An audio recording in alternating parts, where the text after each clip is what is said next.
This exciting story begins inside the online game, in the in-game Walbury forest. One of the players was seriously injured and was now kneeling in the middle of this forest. He found himself completely surrounded, and his fallen comrades lay next to him. One of the men told his commander that despite everything that had happened, that man never showed up. He asked what they would do next, and the woman, looking at the wounded warrior, ordered the executioner to kill him. The executioner, without thinking, rushed forward to finish off the man. The wounded warrior turned around and prepared for the worst. But at that moment, as if from nowhere, a figure burst forth and intercepted the executioner's blow. When the others saw that it was Jason, they immediately perked up. However, one of the soldiers recognized him as Hyrcanus and shouted for everyone to seize him. But Hyrcanus heard the order and rushed into the attack with lightning speed. He did not hesitate to kill all the soldiers who intended to kill him. When they were defeated, he asked them if they seriously thought that by attacking in a crowd they could overcome him, since they were no match for him. It was Hyrcanus. His real name was Jason. He belonged to the Mask of Haho guild, and his nickname was Hero Killer. His friends began to apologize, claiming that it was all their fault because they did not immediately realize that the enemies would be lying in ambush. Hyrcanus, however, put away his sword, making it clear that they did not need to apologize. He extended his hand to help them up and assured them that he was okay. The friends were touched that he had saved them again. But Hyrcanus emphasized that what was happening was not really their fault. He looked at the woman sitting on the throne and added that it was her fault. A pathetic loser who could not fight due to lack of skill. He then turned to her darkly, asking if this was true, but the woman only smiled mysteriously. Rising from her chair, she noted that their friendship was truly touching, but still Hyrcanus was too sentimental. She stated that even if the losers united, nothing would come of it. This girl was Suri. Her real name was Chelsea. She was a member of the Thunder Hunters and was known as the Thunder Queen. Hyrcanus laughed, and noted that her words sounded especially funny considering that it was those same non-entities who defeated her. Then Sire warned him that he should be more careful with his words. Otherwise, she would make him regret what he said. Then Hyrcanus took out the device, and asked if she really intended to make him regret something. At that moment, he activated his inventory and donned his gear, completely transforming. Pointing his sword at his opponent, he made it clear that regrets were for weaklings like her. Enraged, Sir called him an insolent bastard and ordered her men to destroy him. Hyrcanus only laughed and doubted that they had learned anything. But suddenly he felt a blade pierce his body. Turning around, he realized that it was not his enemies who had pierced him, but his own friends. The system immediately warned him that his health was rapidly declining, and his movements were limited. His so-called friend explained that they were forced to earn money and asked Hyrcanus not to hate them for it. However, the hero still could not believe that he had been so brazenly betrayed.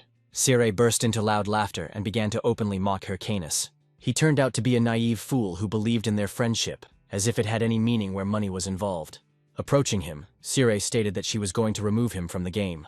Moreover, if you kill him every time you enter, he won't even be able to make progress. Sire added that he was a player who was completely immersed in Warlord, but in real life he was a nobody. However, now, after all his efforts, he has become trash again.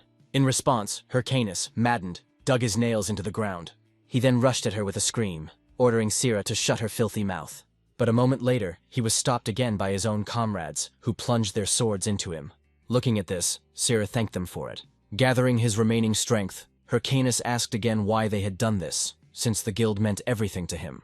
One of his friends, overcome with guilt, asked him to just die, and confessed that they had received several billion for his elimination. But even so, Hyrcanus could not get rid of his disappointment, because he had done so much for his friends. Just recently, these people swore that they were one family. Now, looking at their greedy faces, he realized that it was all just an illusion. Soon the system notified him of the character's death, and that he was facing a 48-hour ban. Soon after, Jason woke up in the real world. He screamed in horror, realizing that he had lost everything.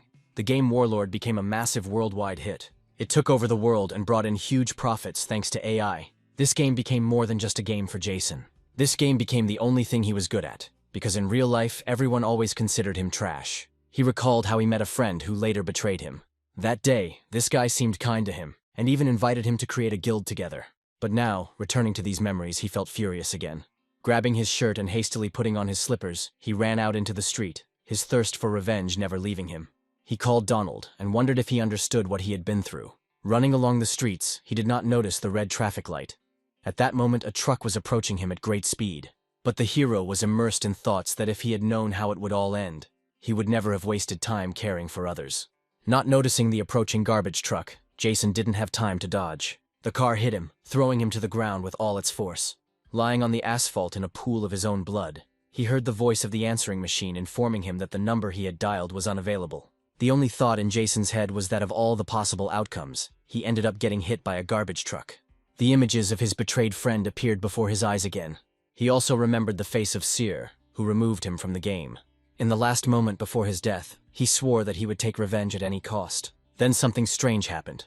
The system gave a message about the connection, and that the user identification was in progress. A few moments later, the hero opened his eyes and saw that a system greeting had appeared in front of him. Hyrcanus was even more shocked when he saw a huge monster in front of him, and a task that required training. The hero tried to understand what was going on, but suddenly he heard someone call him a noob. Looking ahead, Hyrcanus noticed two guys shouting at him not to yawn, because they urgently needed to defeat the Minotaur. The creature meanwhile let out a deafening roar. One of the players exclaimed that it was impossible to complete this part alone. At least 3 people were needed to defeat the monster.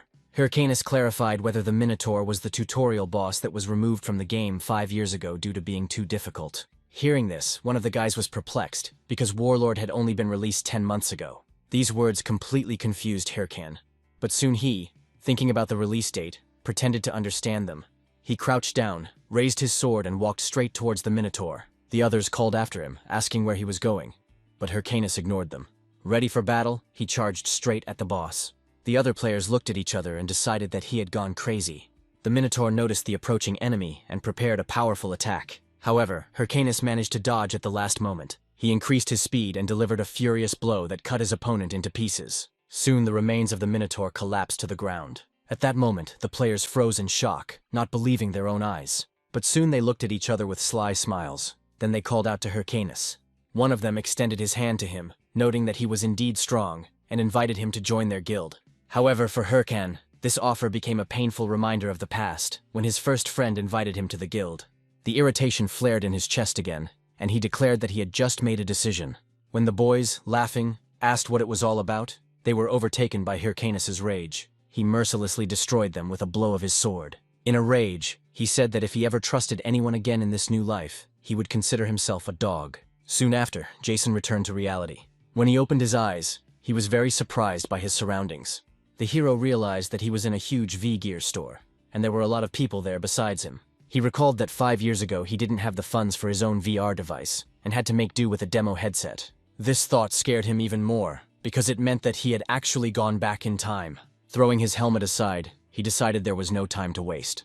Jason ran out of the store at full speed. He reflected on the fact that he now had knowledge of the future and all the skills he had developed. This meant that if used correctly, he had a chance to avenge his death. Without hesitation, he pulled out his credit card and asked the saleswoman to sell him the V-Gear device. The girl was surprised at first, but then replied that she would complete the purchase. Jason thought this was great and began to think about where to start his journey. However, soon the saleswoman called out to him in embarrassment and informed him that there were insufficient funds on the card.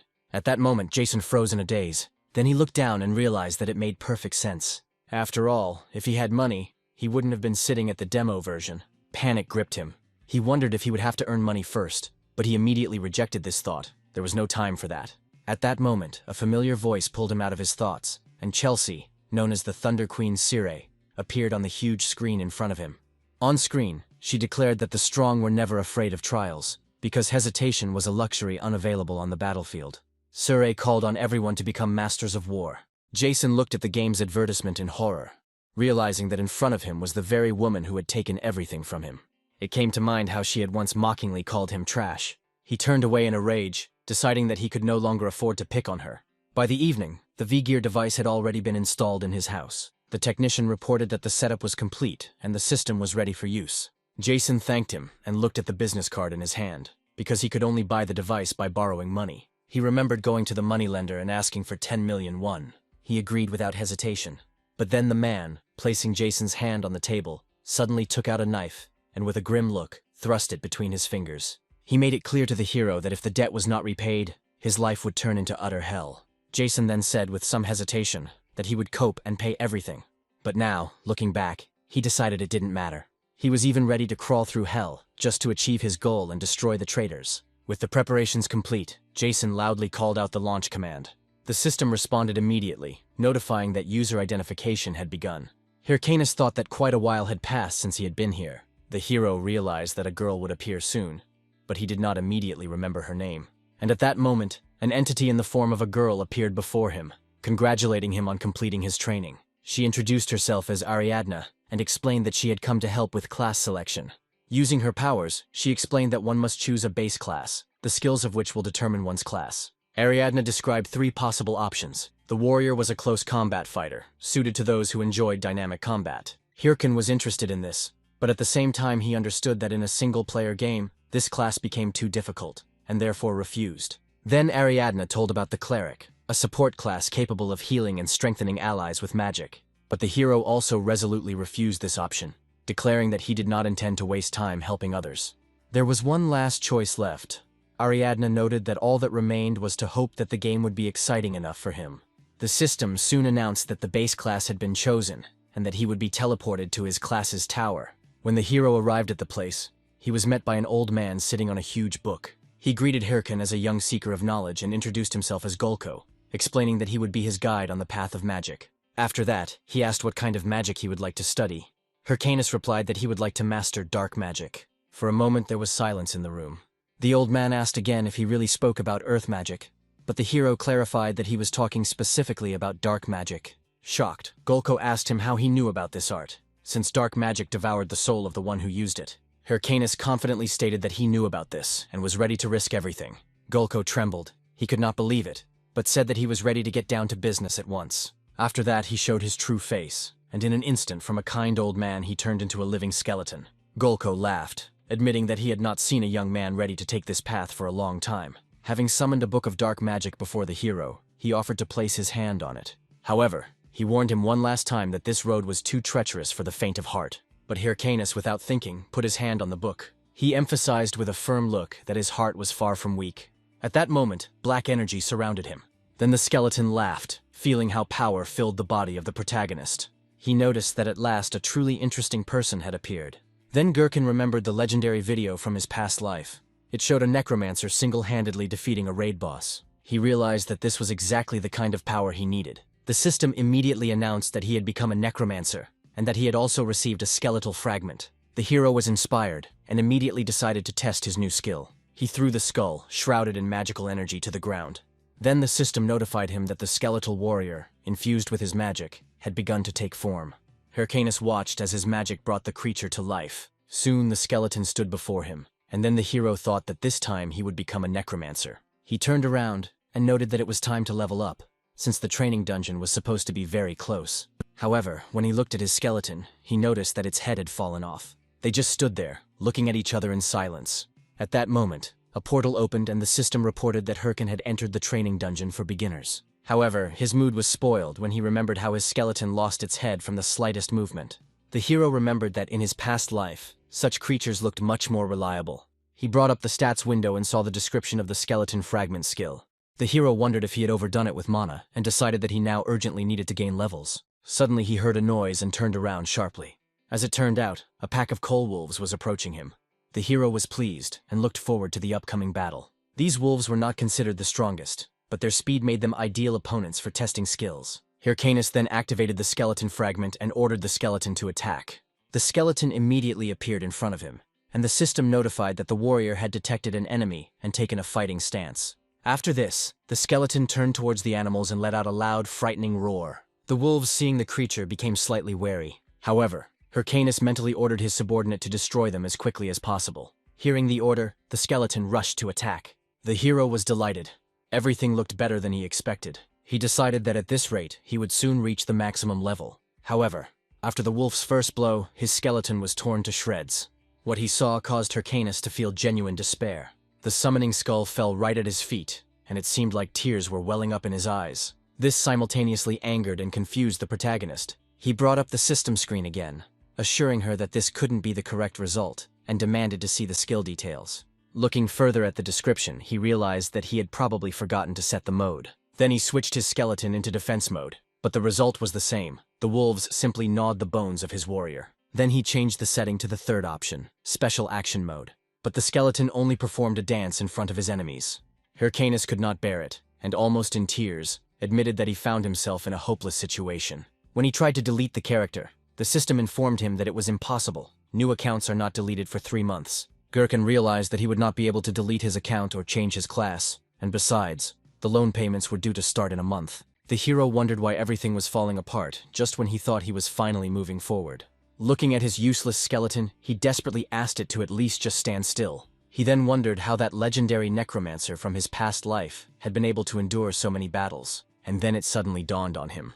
Opening the stats window again, Hyrcanus noticed that skills could be improved in battle. He remembered that during the battle with the coal wolves, his skeleton had been watching him, as if studying his movements. A smile appeared on Hyrcanus's face, and then he threw a club to his servant. The hero said that he was lucky to be his servant, because he himself was once called a genius. However, in combat, as he emphasized, there was only one rule. With these words, he rushed forward and dealt a crushing blow, adding that if his skeleton did not dodge, it would die. The skeleton was thrown far back, but Hyrcanus immediately ordered him to rise. The skeleton obeyed and soon stood before the hero again.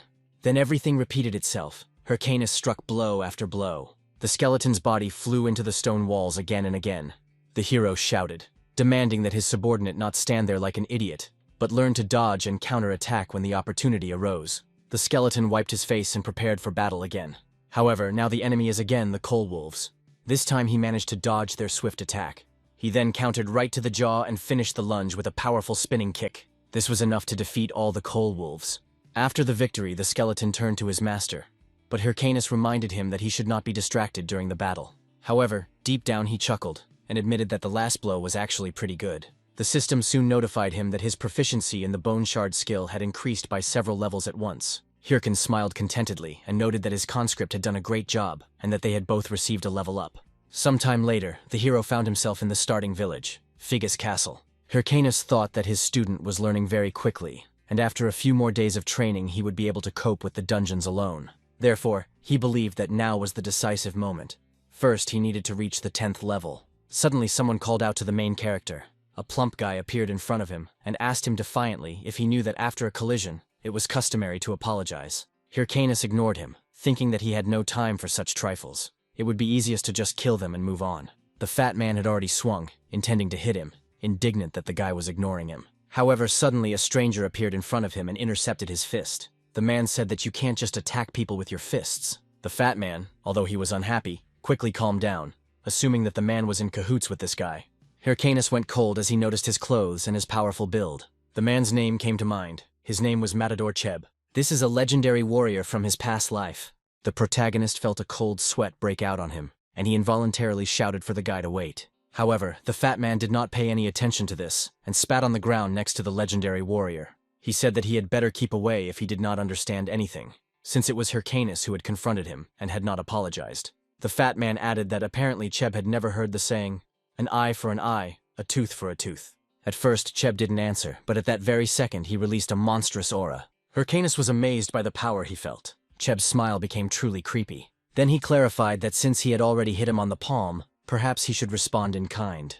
The fat man's comrade shouted, warning that Cheb Matador himself was standing before them. This was the leader of the Red Bulls Guild, one of the 30 strongest, a battle madman nicknamed a killer. The fat man asked his friend in horror what such a man was doing in this place. However, Cheb grabbed him by the shoulder and demanded to hear the answer from him. The guy turned around to look at him, his face distorted with fear. He then took off running with his friend, shouting apologies as he ran. Then Cheb laughed loudly and remarked that he was glad that everything had been resolved peacefully. He patted Hyrcanus on the shoulder and asked if everything was okay with him, advising him not to pay attention to such people. However, Hyrcanus suddenly pulled away and threw his hand away. He coldly stated that next time he would not need anyone's help. The matador was left confused, not understanding what had just happened. He thought the guy was acting rather cold. Hyrcanus, walking away quickly, gloomily reflected on what had happened. The hero was momentarily completely overwhelmed by Cheb's power. Then, blazing with rage, he swore that the next time they met, he would no longer be the same person he was now. Later, when he found himself in the dungeon, he still thought about what had happened, and clearly understood the difference in strength. He knew that Siri and Cheb were at roughly the same level, meaning that in order to take revenge, he would have to reach the same level of power. While he was thinking, a huge black tiger suddenly pounced on him. However, before he could even intervene, he saw his skeleton warrior rush to defend his master. He destroyed the beast in an instant, pinning it to the ground with his sword. The system notified that the skeleton had killed the black tiger and received a level increase. Hyrcan wondered if it really took him 3 days to reach level 10. It was longer than he expected. His servant looked a little upset, but after some time, the system finally congratulated the master on reaching level 10. She reported that monsters would no longer appear in the training dungeon. The newbie mark had been removed, and the rewards were ready to be given out. He was reminded of his wristwatch, an important device with many functions, stats, missions, map, inventory, and messages. Gherkin noted that he hadn't used them for a long time and hurried to open the characteristics window. Looking at his stats, he thought his numbers left much to be desired. Then the system suggested distributing points.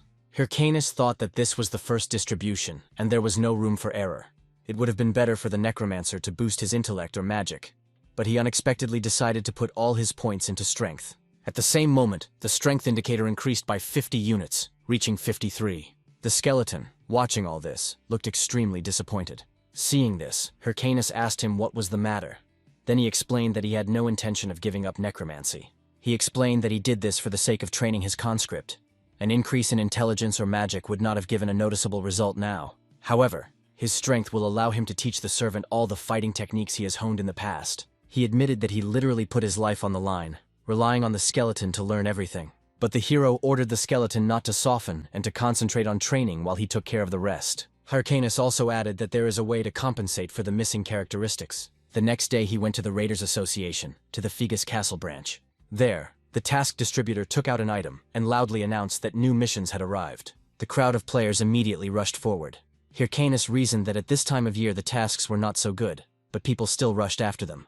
When Hyrcanus approached the counter, he said that he would like to have one of them, and asked the old man to show him the list. The old man agreed, but warned that there were either too difficult assignments left, or assignments with low rewards. Looking through the list, Hyrcanus thought that most of the missions looked incredibly boring. However, one of them immediately caught his attention. When he chose her, he decided that this was his trump card. The quest involved exploring the cave on Mount Bhima, a fairly standard mission with low-level monsters. The old man frowned and asked if he was sure of his choice, since the reward was only 10 gold coins. Hyrcan thought it looked like a run-of-the-mill mission, but if he completed it to level 15, he could receive the title of Promising. Many players doubted the value of titles, but he knew for sure that they directly increased the character's stats. A player could be low-level with mediocre stats, but once he got this title, his stats would increase dramatically. In other words, this was Hyrcanus's first step towards starting his career. Turning around and leaving the quest guild, he thought it was time to get equipped. After some time, the hero arrived at Mount Bhima. However, Hyrcanus looked extremely dissatisfied, because he realized that he was dressed in a ridiculous outfit. The hero began to scold himself for his stupidity, asking himself what the hell he had done. It all happened because, having spent all the money on equipment for his skeleton, he only had enough for cheap clothes. However, he decided that it would be enough to quickly finish the task and then buy normal things. Deciding not to waste a second, the hero rushed straight into the forest to complete the mission as quickly as possible. Meanwhile, in another part of the forest, a bloody hand rose from the bushes. The wounded man called for help until he was dragged back into the bush. The 3 players who dragged him away just chuckled as they listened to the man scream in horror. Later, a warrior arrived at Mount Bhima and announced to everyone that the great adventure of the mighty multi was beginning. He was proud of reaching level 11, and thought that he could perhaps become a top player in record time. Suddenly, he heard someone's desperate cry for help. Someone begging to save a missing comrade. The warrior rushed to the source of the sound and asked what happened. The priest explained that they were attacked by a monster that appeared out of nowhere. In the end, they miraculously managed to survive. However, they ran out of healing potions. The warrior began to rummage through his device and said that he seemed to have some potions. The priest burst into tears of gratitude, but it all turned out to be a trap. While the warrior was distracted, another man struck him from behind. Having lost strength from bleeding, the warrior collapsed to the ground, not understanding what had happened. The priest, bending over him, thanked him again, but immediately made it clear that now he and his comrades would use his things. Realizing that he had been deceived by such pathetic people, the warrior became furious.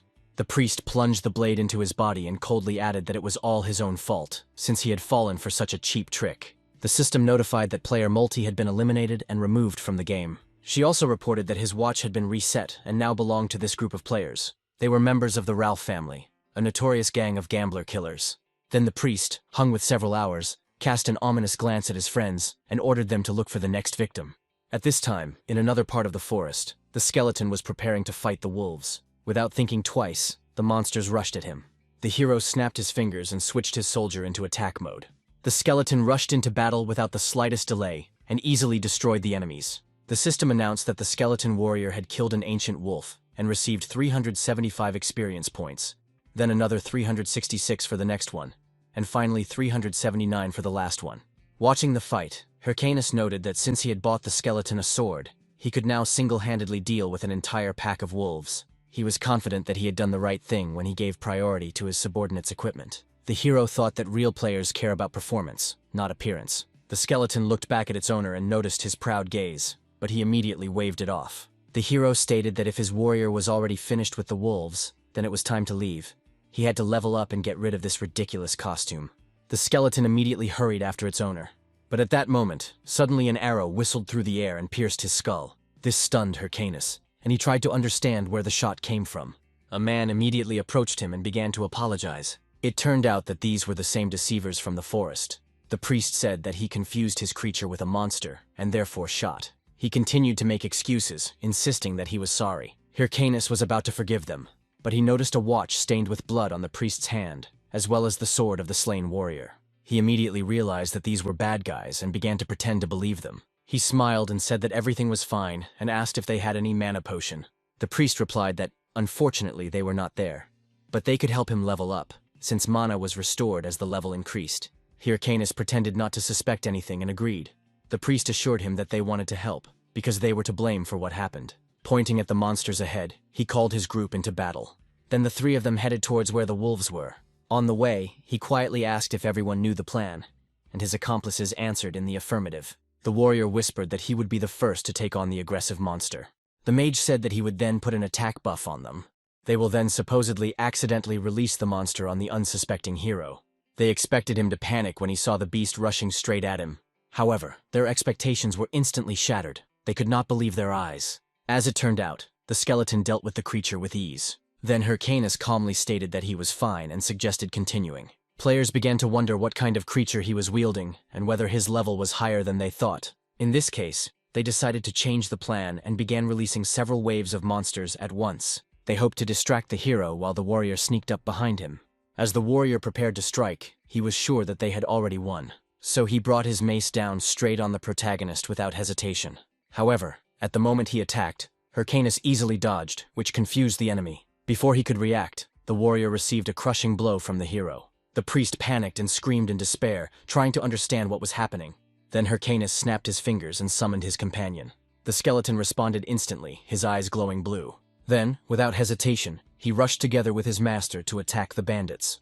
They screamed in horror, begging to wait. However, they no longer had the slightest chance of defense. A coordinated attack from Hyrcan and his skeleton fell upon them, and soon their bodies fell to the ground. Coming closer to them, Hyrcanus made it clear that he knew such people very well. He reflected that such types usually gain trust only to betray and take the spoils. He admitted that if he had thought the same way as before, he himself might have fallen for this primitive deception. The priest cried out in despair, begging him to wait and just take everything he had. But Hyrcanus no longer trusted anyone, and made it clear that it was too late, after which he mercilessly finished off the enemy. At that moment, the system announced that the player Ralph had been destroyed, and the 8 watches he was carrying had fallen to the ground. Seeing how many watches Ralph had, Hyrcanus felt very angry. This scoundrel turned out to be crazy. However, now he could get great benefit from the trophies. First of all, he was going to buy himself normal clothes. Turning around, the hero noticed that the skeleton was kicking the already defeated warrior. Then Hyrcanus turned to his companion and suggested that they take some of the trophies lying nearby. After this, he extended his hand and began to heal the wound left by the arrow that pierced the skeleton's skull. After a short time, the skeleton was completely restored. Hyrcanus noted with a smile that his companion looked truly pleased. He added thoughtfully that appearance didn't matter in the game, and true beauty was only revealed on the inside. At the same time, he himself stood in an awkward pose, and the skeleton stared at him in bewilderment. Hyrcanus meanwhile noted that the watch that fell from the priest was a real jackpot. He knew that the chance of getting rare items from someone else's watch was less than 1%, but luck was on his side. Among the trophies there was also a huge amount of gold. Picking up the mask from the dropped inventory, he thought that thanks to these fools, the process went much faster than he expected. He decided that he would soon start recording his gaming adventures, and that he would need a style to do so. But, as he thought about it, he remembered something unpleasant. He remembered how in his past life he had suggested to his friend that they give everyone in the guild a traditional haho mask. He was full of enthusiasm then, and said that the very next day they would rename the guild to Haho Mask. These memories suddenly darkened his mood, and he even considered changing his style completely. Hyrcanus swore that he would never again allow anyone to take away what was rightfully his. Filled with rage, he firmly declared to himself that he would prove he was right. and that was where his new story would begin. Putting on a sinister mask, he jumped up and called the skeleton to follow him. After some time, they found themselves in another dungeon. They passed through the portal together, and the system announced that Hyrcanus had entered the dungeon of the cave of Mount Bema. The hero carefully examined the marks on the stones, and immediately remembered that it was in this place that blue werewolves lived. He knew that these monsters were dangerous, but with his new equipment, he believed that he could clear the dungeon in 10 minutes, so he ordered his companion to move forward. However, after a few hours he was in complete despair. Hyrcanus could not understand why monsters did not appear in the dungeon. After all, if someone had already cleared the dungeon, the system would have definitely sent a notification. Suddenly he saw something strange on the stones, and suddenly a dark energy of colossal power burst out of the stone wall. The system informed the hero that he had discovered an instance dungeon and asked if he wished to enter. Hyrcanus, astonished, fell to the ground and realized that this was why the monsters had not appeared. Instances would spawn randomly inside normal dungeons, and until they were completed, the normal dungeon would be locked. He knew very well that such places were much more difficult, but in return they gave double rewards. The hero remembered that once inside the instance, the player could not leave until he either completed the task or died. Getting up, he decided that it would be more logical to simply leave, since death meant the impossibility of playing for 2 whole days. It would have been much easier to farm easy quests, but he knew that this was something else. The system confirmed the entry, and Hyrcanus stepped into the portal and told himself that everything would be fine until he died. But at that very moment, a blinding light enveloped his face. Looking around, he wondered if he was in the Colosseum and felt the oppressive atmosphere. Suddenly, a powerful blow shook the earth. The next moment, a huge and sinister werewolf appeared in front of him. It was an infected werewolf of unknown level. The monster did not hesitate and immediately rushed to attack. Hyrcanus, who still had not fully understood what was happening, was unable to defend himself and crashed hard into the wall. The skeleton, seeing that his master was in trouble, became enraged and immediately took a fighting stance. However, Hyrcanus only laughed, calling his luck insane, because a corrupted monster appeared before him. He was sure that this could be part of the main task. Then he called his companion and made it clear that if they did not defeat the werewolf, they could say goodbye to dinner. With these thoughts, he rushed into the attack. The skeleton, drawing his sword, prepared to follow him. He then placed the sword on the ground, allowing his master to use it as a support. Thanks to this, the hero was able to push off and jump straight at the infected werewolf. The creature let out a deafening howl. However, Hyrcanus used the curse remove skill. His blade was instantly filled with the energy of a demonic spell. The werewolf, not understanding what this man was planning, froze, looking at Hyrcanus in horror. Then in an instant he lost one arm. The monster screamed in pain, and the system notified that the protagonist's skill had been activated, and the target's stats had been reduced by 10%. As the beast howled in agony, Hyrcanus glanced at his blade, noting that for a first attempt the result was quite good. But the werewolf, emitting a bloody aura and completely maddened, rushed at him. At that moment, a message appeared warning that the werewolf had gone berserk, and all effects placed on him were cancelled.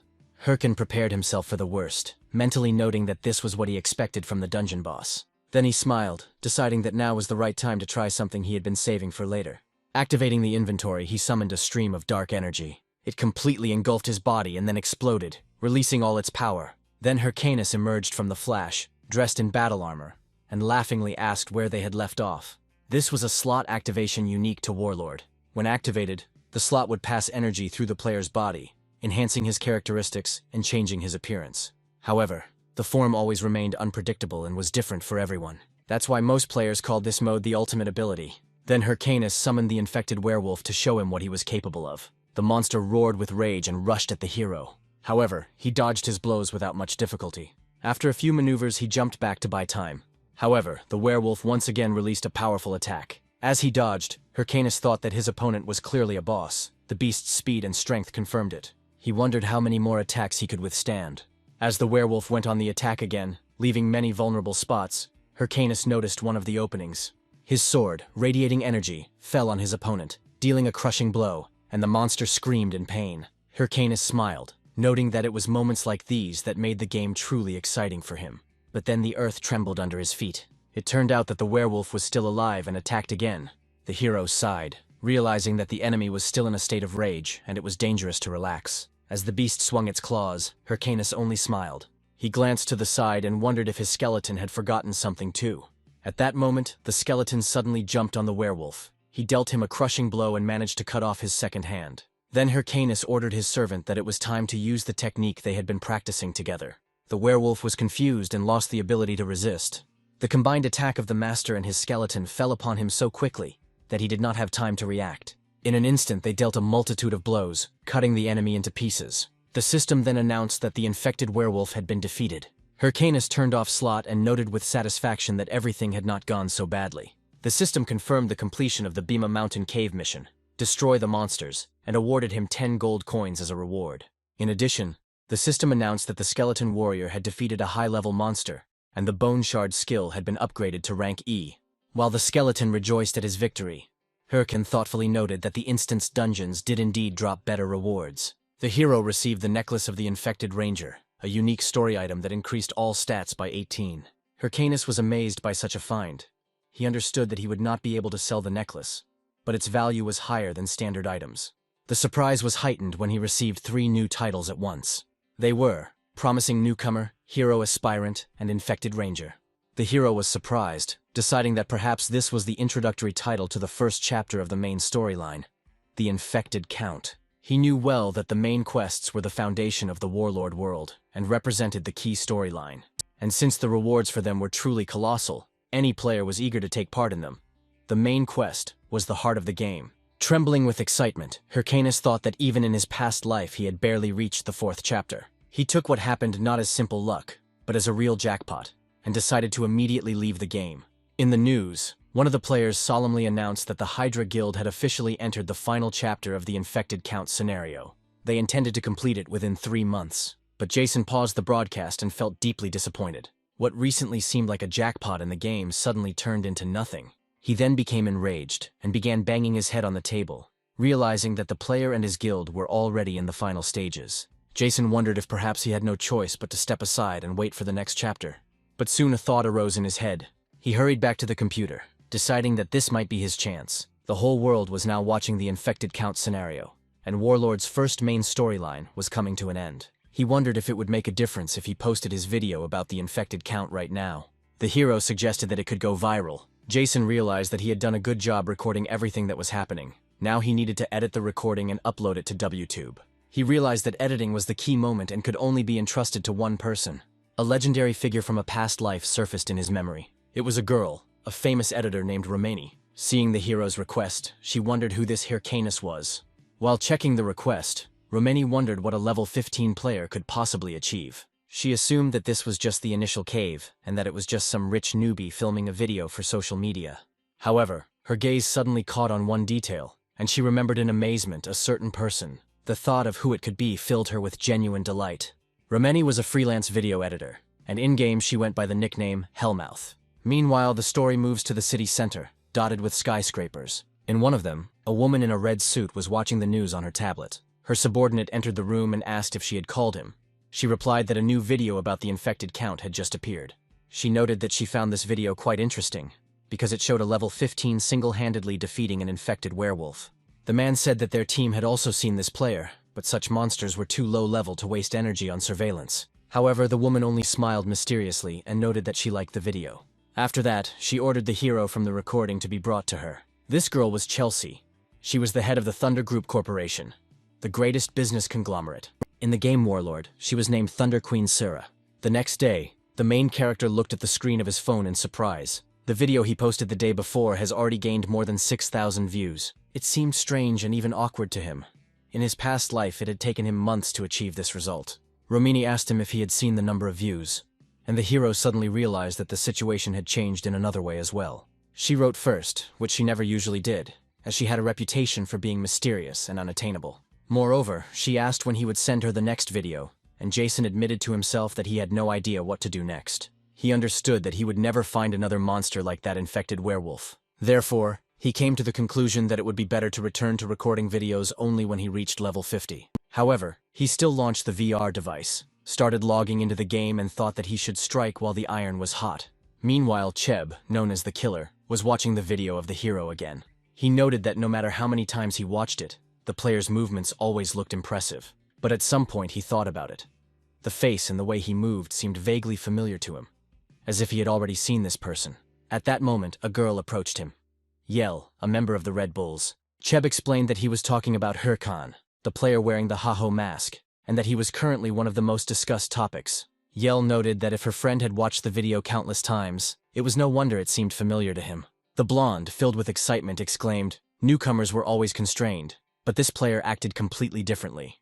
Yael, tired of his enthusiastic words, sharply shouted at him to shut up. Pushing him in the shoulder, she added that if he continued to talk nonsense, then at least let him go inside. There were only 5 minutes left before the broadcast. Cheb only smiled slyly in response, winked and noted that he really liked her. Yael, crossing her arms over her chest and taking a deep breath, said that if this was true, then he should prove himself in the next stream. After all, more than 200,000 people bought tickets just for him.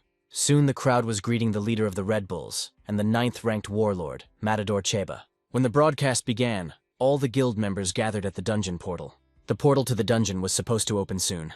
The countdown began, and the Matador moved forward, leading his soldiers. Cheb, pointing his blade forward, called on everyone to prepare for battle. Meanwhile, the story moves to the Figus Castle Raiders Association. There, Hyrcanus, with annoyance on his face, tried to comprehend what was happening. He was disappointed. There was not a single worthwhile mission on the list. It was to be expected, since this was a newbie village. But it struck him that there wasn't a single decent quest here. The hero even considered taking a break from recording the video. Suddenly, an old man approached him and recognized him as the same adventurer who had cleared the dungeon of Mount Bhima. Hyrcanus remembered the old man who had introduced himself as Khotan the last time they had met. He asked to give him a little time and took the hero to a more secluded place. There he said that he had heard about everything that had happened, and knew that the adventurer had encountered a mutated creature in the cave. Hyrcanus was perplexed, because he did not remember any such task, and claimed that he had only seen a werewolf with strange eyes. Khotan chuckled and noted that this was exactly what he suspected. The monster was most likely infected with the power of the infected. Hyrcanus was skeptical about his words, thinking that the old man had lost his mind. He added that although he could not name a specific name, it was the hero's power that caused the monsters to go crazy, and many became its victims. For this reason, the association has offered a reward for their capture. However, before he could finish, Hyrcanus grabbed his hand, declaring that he would like to help in hunting this villain. The hero did this thinking that there was a hidden quest in front of him, and therefore he couldn't miss the chance. Khotan tried to explain that it was too early for him to take on such a challenge, but Hyrcanus insisted, assuring him that he could handle it. The old man, embarrassed by his pressure, finally agreed, promising to give him a chance depending on how well the hero showed himself. He mentioned that in Banzu Castle, east of Figus, there was someone named Ahimry. Khotan continued, explaining that this man would be able to guide him, and that he would write a letter of recommendation for the hero. Thus, a new quest, the Teachings of Ahimry, appeared, where the goal was to find Ahimry and present the letter of Khotan, and the reward was a skill book. As he left the association, Hyrcanus could hardly contain his emotions. He didn't believe that everything that was happening was real. The hero wondered if he had really been given the task of becoming Ahimry's apprentice. He was one of the 7 disciples of the great mage Bogan, and all the mages dreamed of meeting him for the sake of rare skill books. In other words, he was an incredibly important character in the game world. He happily rushed forward, thinking that this opportunity was most likely given to him thanks to his title and main mission. He figured that if everything went well, he wouldn't have to worry about video material anymore. However, he suddenly stopped, remembering that he had almost forgotten to do one important thing. He then headed into the forest, used the bone fragment skill, and summoned his companion. A skeleton appeared in front of him, and Hyrcanus realized that he still hadn't checked the rewards from the last battle. So he decided to start with a werewolf skull, which he never sold. The system asked him if he wanted to use the werewolf skull to empower the skeleton warrior, and Hyrcanus agreed. At that very moment, the system announced that the skeleton warrior had acquired werewolf traits and received 2 additional points to his stamina. Realizing that it was time to use the corrupted ranger's necklace, he put it on without hesitation. The system reported that the necklace's effect had been activated. All of the hero's stats had increased by 18. Hyrcanus felt that his preparations were complete, and everything was going as it should. Then he took out 2 more bone fragments. The hero threw them to the ground, summoning 2 new skeleton warriors.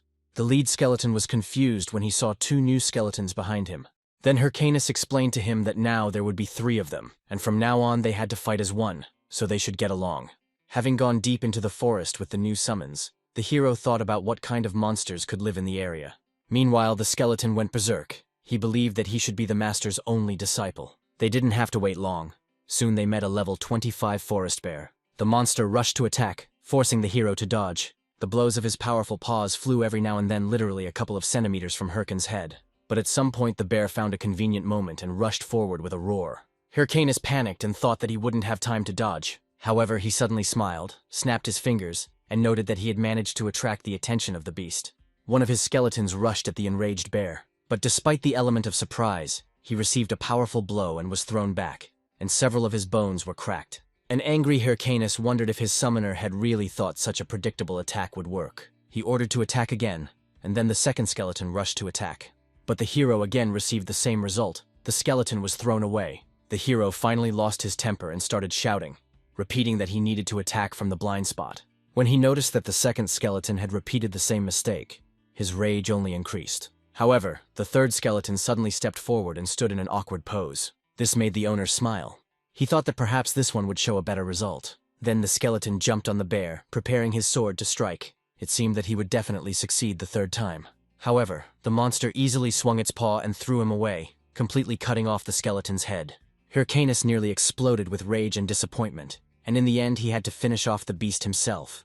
After the victory, he wondered if his skeletons had any intelligence, as their behavior seemed senseless. He ordered them to collect their heads and return to the ranks. While they were messing around, he explained that the monster always turns towards the source of the attack, so you need to hit from the blind spot. He even drew a diagram on the ground, asking what would happen if they attacked straight from the front. The skeletons just twisted their faces as if they didn't understand anything. This drove Hyrcanus to despair, and he ordered to forget about everything. However, he admitted that there was progress. His skill rank had increased, and he could now summon 3 skeletons at once. However, there remained a serious problem. His calls could not fight together. They merely repeated each other's movements, but did not act as a team. This led to the fact that, despite the increased mana consumption, the effectiveness of the units became even worse. Hyrcanus thought about this, but then decided not to delve into it too deeply. He had already reached level 20, which was what he was aiming for, although he understood that he wouldn't be able to film combat videos anytime soon. So he stood up, ordered the skeletons to rise, and announced that they would now train on their way to Banzu Castle. He had originally expected that he would be able to sit on the sidelines, as befits a necromancer, leaving the fighting to the summons. But now it became clear that he would have to take part in the battles himself. Sometime later, he arrived at the Raiders Association branch in Banzu Castle. Inside, there were already a lot of players of different classes. Soon one man came out of the room. The crowd immediately came to life, wanting to know what task he had received. They pounced on the poor guy, literally tearing him to pieces. At that moment, Hyrcanus entered, deciding that the people around him resembled a pack of hyenas. He covered his face and came to the conclusion that such people were found everywhere. They don't even try themselves. They just try to profit at someone else's expense. Suddenly, someone called out to him. One player asked if Hyrcanus had received a good task and offered to complete it together. But the hero didn't even bother explaining and rudely sent him away, heading upstairs. He thought that no one could know that he was carrying out Ahimry's task. Upstairs, he handed over a letter of recommendation from Khotan. The caretaker checked the document, confirmed its authenticity, and politely asked to go to the second floor. Meanwhile, other players desperately tried to break through after him, claiming that they were in the same group as Hyrcanus. The hero himself wondered what kind of reward Ahimry could give. He was sure that it should be special, because it was about a hidden quest. In addition, he hoped to build a long-term relationship with this NPC, entering the designated room and politely asking permission to enter. However, the hero was amazed by what he saw inside. The room was in chaos, there were books everywhere, so you couldn't even see the floor. A man appeared among the rubble and asked in surprise who Hyrcanus was, since he did not remember making an appointment. As it turned out, it was that same NPC named Ahimry. Hyrcanus handed over a letter of recommendation, introduced himself and explained that he had come on behalf of Khotan. Ahimry glanced at the letter, noticed that Hyrcan was a novice dark mage, and concluded that he was quite skilled for his level. Then Ahimry nodded and began to present the reward. After receiving the skill book Bone Armor and Helmet of Madness, Hyrcan realized that he had become the owner of 2 extremely rare skills. Having thanked Ahimry for his generosity, he could not hide his happiness. But he declared that the conversation was over, and asked the hero to leave the room. The system immediately informed that the task of Ahimry's teaching had been completed, and he also warned Hyrcanus to be careful on the way back. Hyrcan found this odd and asked the NPC to wait, wondering why the quest had ended so quickly. He wondered if Ahimry was going to give him another task, since he clearly hadn't come here for a couple of skill books. In desperation, he began calling loudly for the man, claiming that he was ready to do anything. The NPC then grabbed his hand and asked if he was really willing to fulfill any condition. When the hero nodded, Ahimry thanked him with a maniacal smile on his face. As a result, Hyrcanus received a new task, Egg from the Nest, which required him to get an egg from the nest, and there was no reward for the task. This left the hero in shock. He felt that he had been deceived by the NPC. Meanwhile, a knight was walking through the city, causing passers-by to become noticeably nervous. They began to guess that his equipment must be extremely expensive. The knight continued on his way to the Raiders Association branch. He thought that the Mask of Haho was there. Hyrcanus was very disappointed after leaving Ahimry's room. He began to suspect that NPCs might be deceiving players. He thought he would receive a quest related to the main storyline, but instead he was faced with a mysterious quest, with no reward. Still irritated, he wondered if it was worth doing at all. Suddenly, a strange man appeared right in front of him and asked about the details of the task. Soon, several players gathered around him, trying to find out what task Hyrcanus had received. He panicked when he remembered that he had forgotten about them. The hero thought for a moment whether he should just eliminate everyone. Suddenly, a knight appeared in the room, releasing energy and scattering the players to the sides. After this, he sank down right in front of Hyrcanus, who was lying on the floor. He asked the hero to give him some time to talk in a quieter place. Hyrcanus found this strange, and did not understand who this man was who had appeared so suddenly. At first he ordered the knight to retreat, but he approached and quietly addressed him, calling Hyrcanus the Mask of Haho and asking for his cooperation. This frightened the hero very much, because he had never heard anyone call him by this name. Soon after, they headed to a city alley. The knight apologized for the inconvenience caused. He then tapped his watch, explaining that it was impossible to have a normal conversation outside. After this, the knight appeared before the hero in his true form. It was a man with glasses. Hyrcan thought, judging by the equipment, the knight should be at least a ranked player, but he didn't recognize him. The knight asked if Hyrcanus was really the Mask of Haho, and the hero, starting to get nervous, decided to pretend to be a fool. He asked who Mask of Haho was, claiming that he had come just for a chat, but in reality he wanted to understand who he really was. The knight, a little irritated, asked if Hyrcanus had recently received a quest from an NPC named Ahimry. Hyrcanus then demanded an explanation, asking who he was and why he should share such information. Pretending to know nothing, he asked if he was picking a fight, knowing that he himself did not know who the man was. All he knew was that he had to keep pretending. He was curious what the mysterious stranger would do. The knight was silent for a moment, then extended his hand and admitted that he had made a mistake by apologizing. Then Hyrcanus sighed with relief, shook his hand, and said that everything was fine.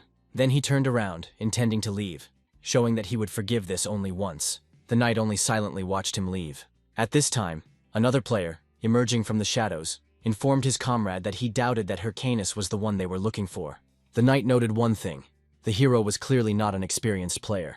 After all, if he had been playing Warlord for a long time, he wouldn't have so carelessly shown his wrist with a watch. Another player wondered if they should continue watching the Ahimry NPC since the Infected Count quest was almost complete. The knight explained that the quest that Hyrcan received was the main story mission, so he couldn't take unnecessary risks. The magician agreed with him and decided to return to his place. Meanwhile, Hyrcanus, who had been watching their conversation from the window, quickly realized that there were actually two players there. He concluded that they were clearly from some organization, since they acted in a coordinated manner. However, he also thought that if it was an ordinary guild, they would have already made an offer after introducing themselves. This reinforced his opinion that these were unusual players who should not be underestimated.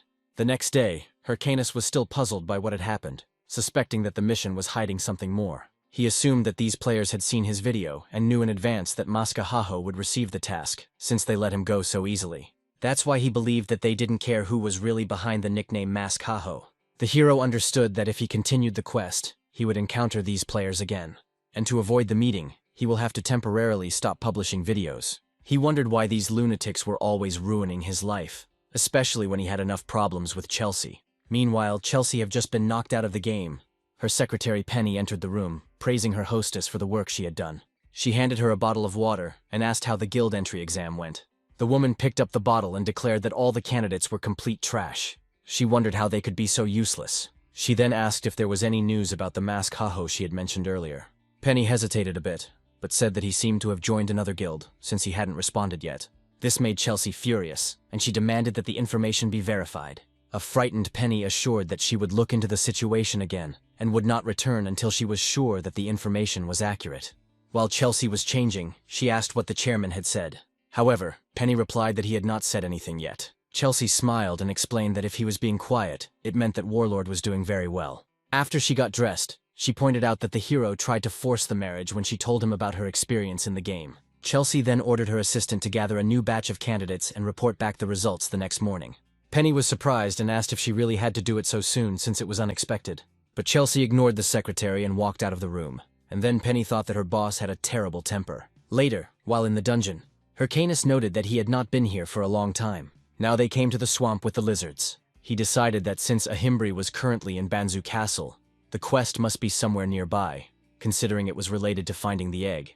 By his logic, the egg could have belonged to some bird, reptile, or insect. Looking through the locations available to him at the current level, he realized that the swamp with the lizards was the only option. He called one of his subordinates and noted that the monsters here were high level, so he would have to use a boost. He knew he had to draw a mark and cast the appropriate spell. Activating the helmet, Hyrcanus watched as his subordinate creature began to change. His gaze was filled with bloody energy, and a powerful aura quickly spread around him, stunning the hero. He was extremely excited to see his subordinate being transformed into something incredible. Hyrcanus decided to test the power and ordered the creature to attack him. However, he forgot about the note in the skill that there was a chance of losing sanity. The creature took a deep breath, its eyes filled with bloodlust, and lunged at its master. Not expecting such a reaction, the hero was very scared. However, Hyrcanus landed a powerful blow to the creature's skull, sending it high into the air. When the skull landed with a thud, the hero demanded to know how he dared to attack him. He decided to take a closer look at the skill to check for bugs, but found nothing. Hyrcanus suggested that perhaps the skill had somehow not worked properly. While he was lost in thought, he didn't notice that a level 30 lizard had emerged from the swamp behind him, ready to attack. The hero turned and noted that it looked like the test targets had arrived just in time. He activated his skill again, and the system notified that when the Helmet of Madness was activated, the attributes of the subordinate creature would increase. Hyrcan also activated bone armor, equipping the skeleton with armor, although only the chest plate was currently available. All the skeletons were ready for battle. This even made the lizards a little wary, as they weren't expecting any resistance. Then Hyrcanus ordered his subordinates to destroy the monsters. The creatures unleashed a series of attacks, forcing the lizards to go on the defensive. One of them took advantage of the enemy's distraction and appeared behind him. After that, he dealt a powerful blow, destroying the lizards. The system soon announced that the skeleton warriors had killed 3 lizards, receiving 864 experience points, and the hero had risen 2 levels. Hyrcanus watched his subordinates and burst into laughter, full of delight. He informed the skeletons that they would spend the next week hunting monsters, while also searching for the egg. While Hyrcanus was praising his creatures, a woman was watching him from afar. Seeing the hero, she licked her lips predatorily. As it turned out, this girl's name was Ilya. She believed that her incomparable beauty was obvious to everyone. She didn't like to brag, but there was no point in denying it either. No matter what she did, everyone loved her. Life was always easy for her. When she was in trouble, her servants always came to her aid. But now, as she took a step, she slipped in the mud and fell face down into a puddle. Ilya felt disgusted and sickened by everything that was happening. She wanted to get away from this place. Annoyed, she remembered that one of her servants had brought her here to help her level up. However, the idiot died, and now she is stuck here. Watching the hero from a distance, she knew that the monsters were too strong and the terrain was difficult. Taking a closer look, she decided that perhaps she had found herself a new slave. Hyrcanus seemed like easy prey to her, and she decided to act. Suddenly the hero heard a strange sound behind him. Turning around, he saw Ilya stumble and fall to the ground, begging for help. She pretended to be sick, and claimed that she had injured her legs because of the monsters. However, in her heart, the two-faced girl hoped that the fool in front of her would be taken in and help the lady in trouble. But the hero paid no attention to this and simply continued on his way. This left her completely amazed. Ilya did not understand why he did this. While she was screaming for help, Hyrcanus thought that this girl reeked of big problems. Meanwhile, Ilya bit her lips in rage. She was furious, not understanding how he could ignore her. Meanwhile, Hyrcanus continued his journey, fighting several monsters along the way. He was starting to get bored watching his subordinates handle all the tasks themselves, and noticed that the same woman was still following him. He realized that he had been ignoring her to save time. However, she continued to follow him closely. Remembering the faces of his traitorous friends, he became angry, believing that if they were already in the game, then at least they should play fairly. Then Hyrcanus decided it was best to deal with it now, and he finally turned around and asked the woman what she wanted. Ilya said that she had dropped her sword in the swamp and asked for help in finding it. But Hyrcanus said that after that, it would be better for her to disappear from his sight. The woman was delighted, and began to thank him without stopping, assuring him that she would not forget his help. However, deep down, Ilya thought that she had once again deceived another idiot. After a walk through the swamps, they finally found the sword they needed. Ilya again thanked the hero for his invaluable help, but he said that everything was fine, reminding her of his promise to disappear after finding the sword. He then took a deep breath and ordered his subordinates to take the sword, to which they quickly responded. Meanwhile, the woman laughed and thanked him once again. She thought to herself that necromancers were worthless without their subordinates. Then she took advantage of his inattention and tried to attack him. But when she was already close to success, Hyrcanus quickly turned around and said that she was too slow. While Ilya was still confused, trying to understand what had happened, the hero grabbed her by the clothes. After that, he swung and threw the girl high into the air. She ended up falling straight into the swamp. Immediately after this, Ilya emerged from the water and began to curse him. Furious, Ilya demanded to know if he really thought he could get away with it. Her fans would definitely find him and destroy him. But Hyrcanus laughed and said that she should look back. She turned around, not understanding what was there. Then the girl saw several lizards who were ready to attack her. While Ilya tried to defend herself as best she could, Hyrcanus made it clear that she was still far from being able to deceive him. He added that he saw her intentions from the very beginning. The hero thought to himself that he had been deceived too many times and could not afford to repeat it again. He turned around and reported that Ilya had already wasted too much of his time, then called the skeletons. However, Hyrcanus became angry when he noticed that his subordinates began to copy the flirtatious gestures they saw in the woman. He became angry and ordered them to stop learning strange things, or he would destroy them completely. At this point, a system message appeared stating that player Ilya had been eliminated. He remembered her cries about bodyguards, and decided that they probably didn't exist at all. He even suggested that someone like her couldn't have them. Meanwhile, a group of Ilya fans were watching Hyrcanus through a recording device. The guys were furious. Sometime later, still in the dungeon swamp, one player was injured. Hyrcanus, thrusting his sword into his shoulder, listened to the boy's speech about how he had come to fight the enemy of Lady Ilya. Then the hero wanted to find out why the player was going to such lengths for her. He himself had received nothing, and wanted to understand whether he thought that Ilya would meet with him for revenge. The player suddenly smiled. This behavior puzzled Hyrcanus. Then the player laughed ominously and shouted that he was doing this out of love for Ilya. Then Hyrcanus mercilessly destroyed him. It seemed to him that everything that was happening was some kind of stupid joke. Then he remembered the girl who had tried to deceive him earlier. This crazy woman tried so hard to scam him. In the end, she paid for it. He never thought that what she said about fans would be true. After all her words seemed like the whining of a cornered dog. But now he realized that because of this, he encountered crazy people like her every day. He was pleased, believing that his patience and readiness for the unexpected was due to the lack of missions. He felt it especially when these people appeared around him, trying to get him.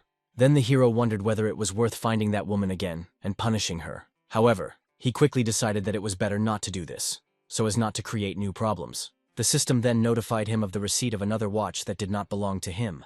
5,000 gold coins, leather boots, and a promise necklace. Hyrcanus suggested that the necklace might be one of those super rare items that could sell for 800,000 units. He was delighted and exclaimed that love was wonderful, and thanks to this idiot, he would finally be able to have a luxurious dinner for himself. Suddenly, a man appeared from the forest, shouting that the hero was right in front of him. Hyrcanus turned around, excited, saying that he was the one who killed Ilya. However, he found himself face to face with several warriors. He started running away, not expecting there to be so many of them. The hero even turned around to count how many people there were. He refused to believe that so many people were obsessed with one woman. After some time, he decided to stop and called his subordinates. One of the players noted that these were the same skeletons they had heard about and decided to let his friend deal with them. The player took a deep breath and used the power of love skill, easily cutting down all the skeletons. Then Hyrcanus realized that the opponents were above his level, and there were so many of them that it was impossible to fight them directly. Then he increased the speed of his movement and left them behind, swearing that as soon as he rose in level, he would find them and destroy them. After such an intense run, he stopped to catch his breath. He realized that getting rid of his pursuers was difficult due to his low level, and that he just needed to keep moving first. Suddenly he felt something strange in the air. Then the hero looked around, wondering where he was. Realizing that the place was very different from other locations, he realized that he had never seen such a black swamp before. After a little thought, he came to the conclusion that his guess was correct. Meanwhile, the players searched for Hyrcan, wondering where he could have gone. One player shouted that he might be ahead because he saw a skeleton. As it turned out, there were the main character's skeletons ahead, dancing as if in a club. The players were amazed by what they saw. The fat guy got angry. He cursed Hyrcanus and said that he had harmed Lady Ilya, and now he still dared to insult them. Without thinking, he rushed straight at the skeletons. But at that moment, a huge creature emerged from the swamp. Without thinking twice, it grabbed the player. The monster wrapped its tongue around him, pulling him into its huge mouth. His friends were dumbfounded with horror before this giant. It was a level 40 dragon lizard, the boss of the lizard swamp. Meanwhile, Hyrcan hid, watching as the players faced the boss. He never expected that the nest would turn out to be a lizard dragon's nest. He knew it was a boss with huge defense, HP, and attack, and it would require a group of 20 level 40 players to defeat it. He also remembered that, according to rumors, The raid on the dragon lizard had already been completed some time ago. Normally this boss shouldn't appear here. However, if someone with the appropriate quest enters the area, as in his case with the egg from the nest, the monster will respawn. In other words, since the dragon lizard is here, this must be the location of Ahimry's quest. It made him wonder if Ahimry had really sent him here to defeat this creature and take the egg. Then Hyrcanus became angry, considering the NPC a real swindler. But he also realized that he had luckily managed to gather good allies, and he decided that everything would be fine. One of Ilya's fans shouted that the dragon lizard was too strong and they should retreat. However, Hyrcanus appeared and declared that they could not do that. He used the skeleton fragment skill and summoned his warriors. Players observing Hyrcan's skeletons noticed that they were surrounded. One of them, shouting that everything was fine and they just needed to break through, suddenly received a blow from the lizard. As a result, he was thrown high into the air. Taking advantage of their distraction, Hyrcanus quickly ran away. He ran at full speed, mentally thanking those players and telling himself that he would never forget their sacrifice. He also thought that now that the boss was busy, it could only mean one thing. He can go straight to the lizard's nest to steal the egg, assuming it must be empty. Soon, Hyrcanus reached the right place. Having landed in the nest, Hyrcanus was delighted, believing that all he had to do was take the egg and leave. However, he was amazed by what he saw there. To his great surprise, he did not find the egg.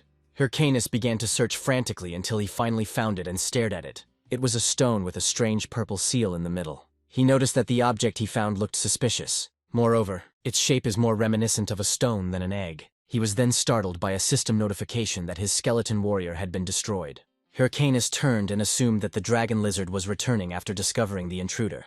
After some time, the boss returned to the nest. Hyrcanus tried to hide and realized that he was now completely in danger. He also realized that with the boss returning, he would no longer be able to explore the nest.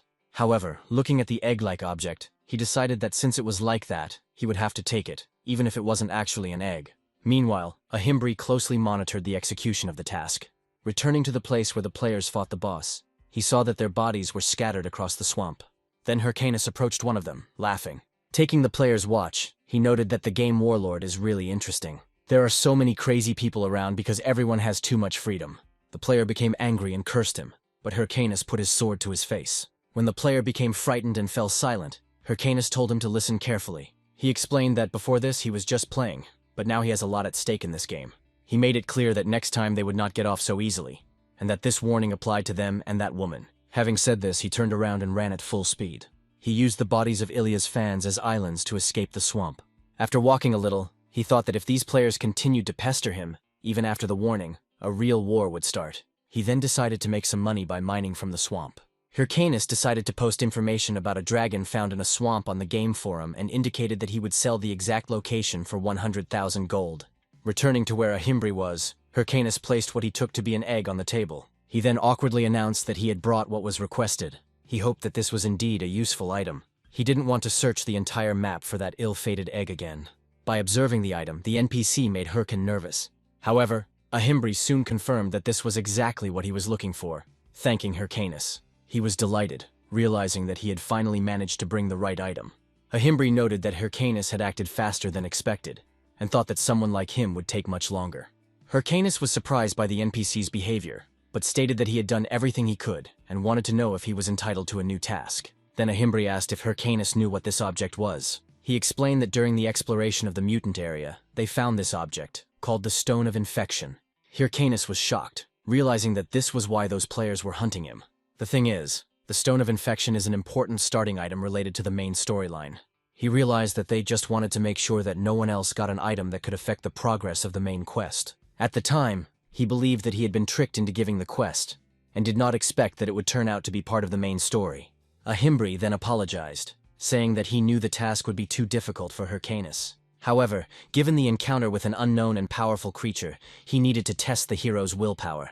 He asked seriously if Hyrcanus was ready to fight the infection. Hyrcan clenched his fists, thinking that he had enough willpower, and if this was part of the main quest, this was a unique opportunity.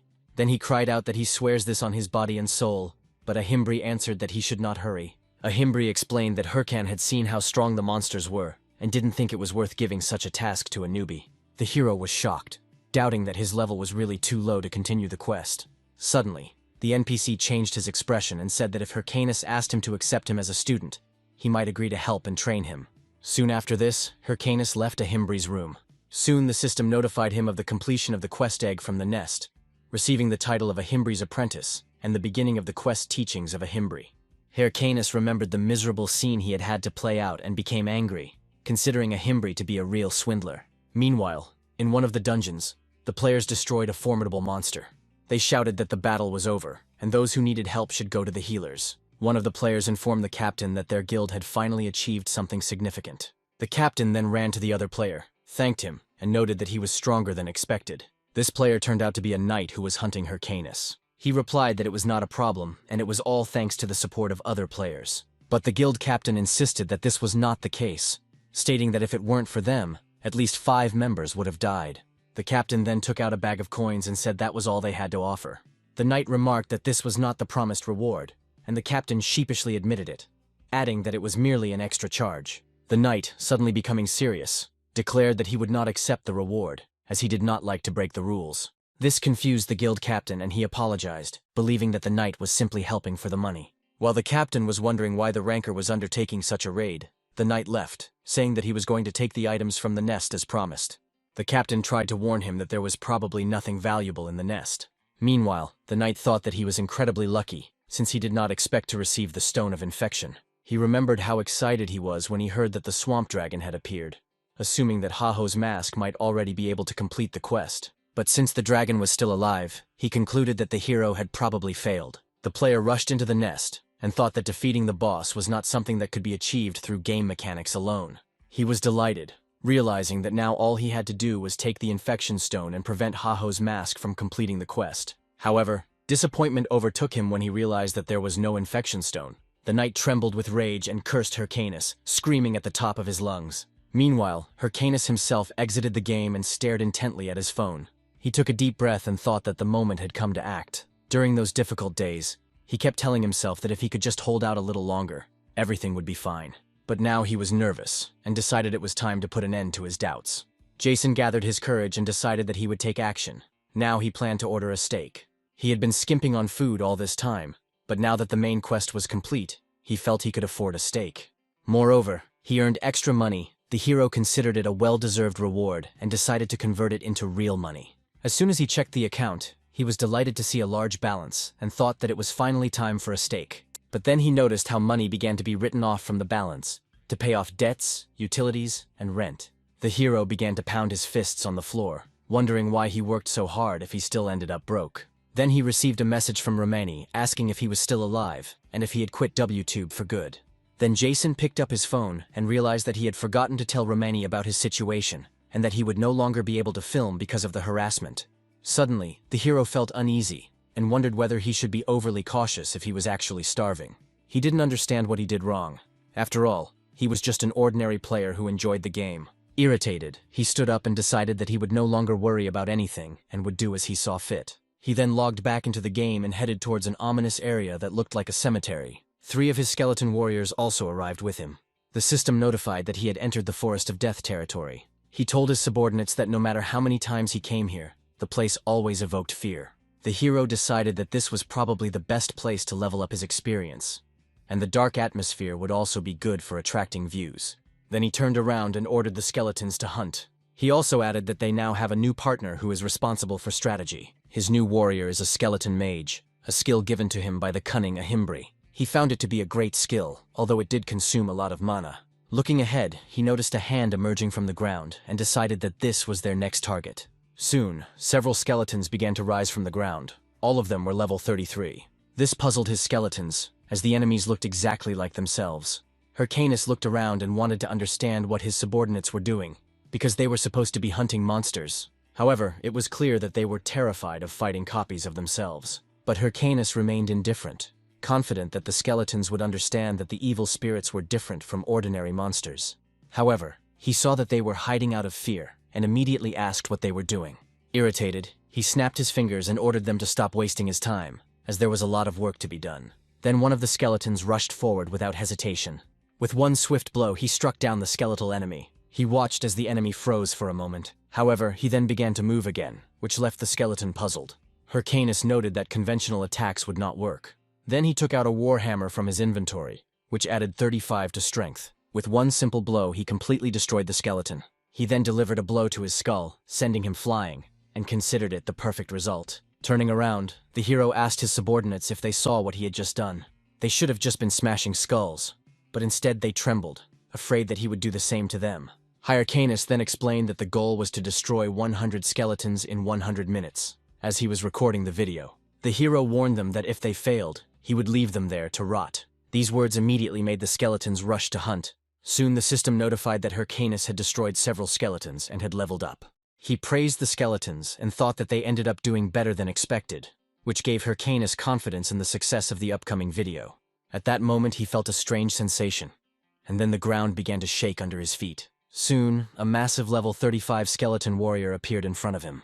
Hyrcan tensed, realizing that this was a rare monster that appeared randomly, and that it could be reborn in the future. However, the desire to eat was so strong that the hero could no longer distinguish where the skeletons were and where the cows were. So he ran towards the enemy at full speed with his subordinates towards the boss. In his mind, he was already imagining how he would enjoy the steak after his victory, wondering whether it would be fried or baked. But when he saw the skeleton warrior swing a huge axe, he had to jump back sharply. The impact was so strong that it left a huge dent in the stone wall.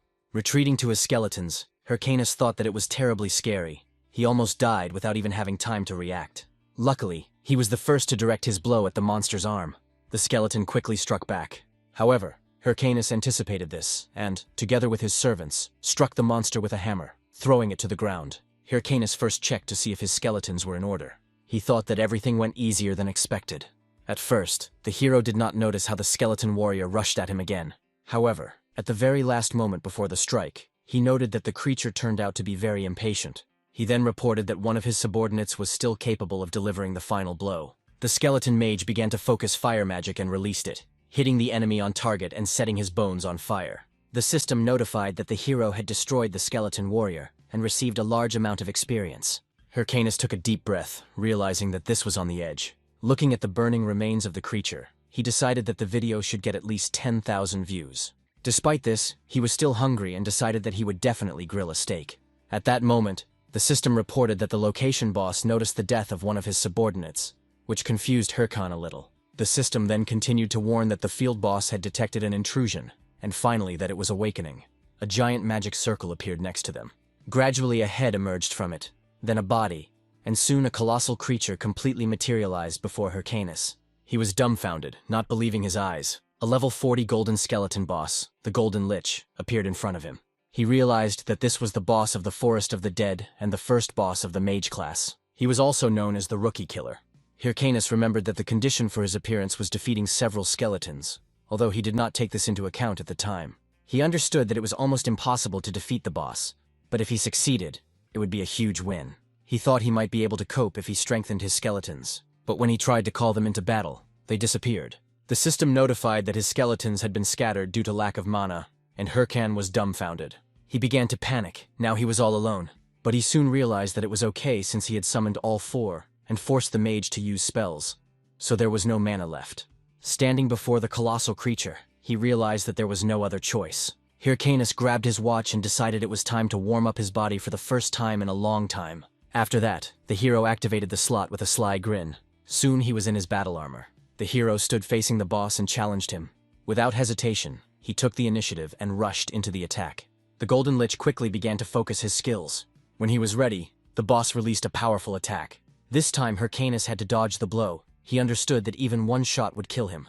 The boss continued to attack with multiple strikes, living up to his nickname, Rookie Killer. Hyrcanus realized that there was no chance of victory if he allowed the boss to cast spells freely. He jumped up, and at the moment of impact he realized that the main thing was to prevent the boss from casting a spell. He delivered a powerful blow to one of the golden skeleton's palms, stopping its attack. At that moment, the Lich looked up and looked in horror at his destroyed seal. Hyrcanus noted that the boss's hands were connected to his spells. He quickly realized that all hands had to be destroyed. At this point, the boss started acting strange. The system notified that the boss was looking directly at Hyrcan, which confused him. The system then alerted him that his boss had analyzed him and was assessing his skill level. After making several hand gestures, the golden skeleton released a powerful wave of dark negative energy. Hyrcanus was frightened, not understanding what was happening. In the blink of an eye, he was struck by an attack of dark energy. While he was dodging, he tried to understand what was happening. At the last moment, Hyrcanus realized that he would not be able to dodge another attack. so he jumped to the side and the attack hit the ground, throwing him far across the area.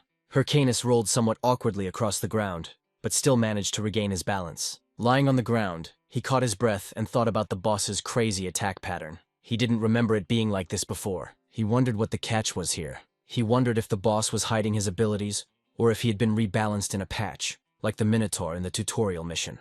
This thought saddened him, since he could not remember the details well. After all, years had passed since he had hunted the golden skeleton. Nevertheless, he grabbed the weapon and thought irritably about the difficulties of the situation. Looking at the creature in front of him, he wondered how he could defeat it. The boss attacked again, and Hyrcanus dodged again. He continued to do this with every attack. For now, this was the only thing he could do against the Golden Lich. As he approached the boss, he realized that he could dodge if he knew the trajectory of the attacks. However, this left him without the ability to counterattack. Hyrcanus realized that he urgently needed to find the blind spot. But at that moment, something unexpected happened. The skeleton boss grabbed him with one of his hands. Then he pulled it towards him and began to swing it over his head. After this, the Lich let out a powerful roar right in front of Hyrcanus' face. At that moment, the hero thought that it was all over. As he watched the creature prepare its attack, he thought about the number of patterns. However, the hero then smiled, remembering that he had a trump card. Hyrcanus used the demonic infection skill, placing a debuff on the boss. The system notified that the target's characteristics were reduced by 13%. Then the hero took advantage of the moment, broke free from the grip and rushed at the boss. Hyrcanus admitted to himself that he did not know how the opportunity for a strike would open up, but the boss himself provided it. Then he concentrated his power into his fist. After this, the hero powerfully struck the golden skeleton right in the face. A powerful explosion accompanied the impact, and the bones of the skeleton cracked and broke. This spectacle delighted Hyrcanus. Gradually, the golden skeleton began to disappear. Soon, the system reported that Hyrcanus had defeated the golden skeleton, received experience, gold, the title of Skeleton Slayer, and increased his level. Finally, the hero breathed a deep sigh of relief. Having deactivated the slot, he thought it was a close call, and was sure he would have failed if the fight had lasted another 10 minutes. He opened the status screen and was happy to see that he had reached level 36, but also realized that things would get more dangerous from here. Even though 141 mana was enough considering the minimal investment, he knew it would still not be enough. Up until this point, Hyrcanus had been moving forward thanks to his titles and leveling up, but now that wasn't enough. After all, he had increased the strength of his skeletal warriors. But what good was that if they disappeared at the most inopportune moment? He lowered his head and thought that he had already obtained all the mana-related titles that could be achieved at this stage. Suddenly he smiled and decided that he didn't care, and he didn't even think about it anymore. Hyrcanus cast aside his doubts, deciding that for now he would send the video to Romeni and focus on reaching level 40. Sometime later, after he sent the video he had shot from the dungeon to his editor, she watched it. At some point, Romeni paused the video. Sitting at the table, the girl took a deep breath. After that, she hit her teddy bear with all her might, wondering if Hyrcanus had gone mad. But suddenly her mood changed. She began to jump around the room, admiring that Hyrcanus managed to defeat a boss stronger than himself. Sitting back in her chair with relief, Romeni noted that the video was so good that it required almost no editing. Then she thought about a title for the video. Romeni wanted to come up with something cool, but suddenly decided to call him King of Solo Leveling. Later, the hero went to the Banzu Castle Raiders Association branch. There, Hyrcanus appeared to Ahimry, declaring that he had returned and become stronger, as the NPC had asked. The man noticed that Hyrcanus was all dirty, and asked what happened, but Hyrcanus laughed and simply asked the NPC to give him the promised reward. Ahimry agreed, and said that the reward would be handed over. The system soon reported that Hyrcanus had completed the quest, The Teachings of Ahimry, Part 2, and had received the Skeletonist skill book. Hyrcanus was amazed by the rarity of the skill book, knowing that it was a unique Necromancer skill that was not available on the market. He warmly thanked the NPC for such a great gift. Ahimry also showed Hyrcanus that he had received the Ring of Contagion, and that to use it he had to use the Stone of Contagion. This ring is unique in the history of the game, giving 2 bonus points to class characteristics and 9 points to all attributes. When combined with the Infected Ranger's necklace, all attributes are increased by an additional 21 points. Hyrcanus was overjoyed to realize that the ring would only be given to the first players to complete the main storyline. He jumped to grab the ring and began to thank the NPC. However, Ahimry closed his hand and said that he was not sure he could just give it away. He turned away, leaving Hyrcanus puzzled. Then Ahimry turned again, laughed, and said that if Hyrcanus wanted the ring, he should try to take it. Hyrcanus laughed, not understanding why there was such difficulty. However, he still activated the slot, put on his combat armor, and rushed at the man with full force. Eventually, Hyrcanus managed to get hold of the ring, He was exhausted and wondered what kind of crazy old man the NPC was. But in the end, Hyrcanus received the ring and the next quest. Ahimry reported that he had lost contact with an agent named Miggy, and suggested that Hyrcanus visit Zuru Castle. Remembering this, he decided not to take revenge on this guy for now. However, the hero understood that the area of Zuru Castle was high level, and that he should level up along the way. Then several messages appeared on his watch. Romini wrote that she had posted a video of a golden skeleton and asked to take a look. Gherkin opened the video and immediately saw more than 2 million views and many comments with praise. Hyrcanus was horrified when he looked at his total earnings. The hero was shocked, not understanding what was happening. He fell to the ground and began counting the zeros in his account. In the end, he counted 8 zeros on his account. Soon the hero was drooling, thinking that he could now eat whatever he wanted. Then he remembered the jackpot he had just hit. He knew the reaction would be good, but not that good. Just when he thought it was time to exit the game, his watch alerted him to a new message. It was a message from the Thunder Hunters Guildmaster. They were officially inviting him to join the guild. Hyrcan was furious when he remembered that the Thunder Hunters were the Guild of Chelsea, the woman who had removed him from the game. He remembered how persistently they had tried to recruit him back then, and he was sure they were still doing the same thing. Furious, he brushed the message aside, deciding that he would never join the Thunder Hunters. After some thought, he remembered his past. He was just as angry that time when he received this invitation. Hyrcan wondered why Chelsea continued to insist, especially considering he was already in the guild. One of his friends noted that he was lucky, as Thunder Hunters is one of the best guilds among the top 30. The leader of the guild is the daughter of a wealthy family, so joining promised a high salary. Another guy added that this explained their interest in Hyrcanus, since he was really good at the game. In the end, friends said that Hyrcanus was too good for them. However, Hyrcanus took a deep breath and demanded that they stop discussing this. He made it clear that he didn't care about the high salary, and the money would come later, when his own guild became the strongest. Besides, he preferred to play with his current guild. His friend laughed falsely and agreed with him. After the hero remembered all this, he felt even more irritated. Hyrcanus still couldn't believe it was worth stabbing him in the back. He started slapping himself in the face and thought that it was not yet time to get lost in the euphoria of money. He had too much work to do, so there was no point in rejoicing over small victories. Then he took out the skeleton fragments and threw them. A moment later, the fragments began to glow with a bright blue light. Soon his skeletons appeared before him. Then Hyrcanus said that it was he who did everything in the raid on the golden skeleton, and they did nothing. He explained that they would now start training again because they needed to be more coordinated and could not repeat past mistakes. He asked if they were ready for this. For a moment he saw his old friends in the faces of his skeletons, but quickly realizing that it was not them, he was delighted. Thinking that this time things would be different, he urged his minions to become the strongest. Hyrcanus then announced that their next target would be Zuru Castle. Then he asked if they would agree to train along the way. All of his skeletons nodded in agreement. After this, Hyrcanus summoned his weapon and explained that the training would be simple. They would have to run to Zuru Castle. Those who lag behind will be punished, so everyone ran at full speed, fearing the consequences. Meanwhile, Sira was sitting on the street and thinking about something of her own. A magician approached her and asked what she was thinking about. But his mistress, sitting on the carcasses of several defeated monsters, said nothing in response. Then the mage announced that the meeting would begin soon. It was Hatch from the Thunder Hunters Guild. Sira asked how the quest about the infection was going, but Hatch reported that they still hadn't found any leads for the next task. Sira was angry and couldn't believe that they let the Hydra Guild take the main quest before them. Hatch said they were going to meet with the leaders of all 30 major guilds, but Sira stressed that meeting such mediocrities would not bring any benefit. Despite this, Hatch asked the guild leader to be careful, after which the woman left. Soon the hero went to the moneylender from whom he borrowed money. As soon as he arrived, he threw down the bag with money.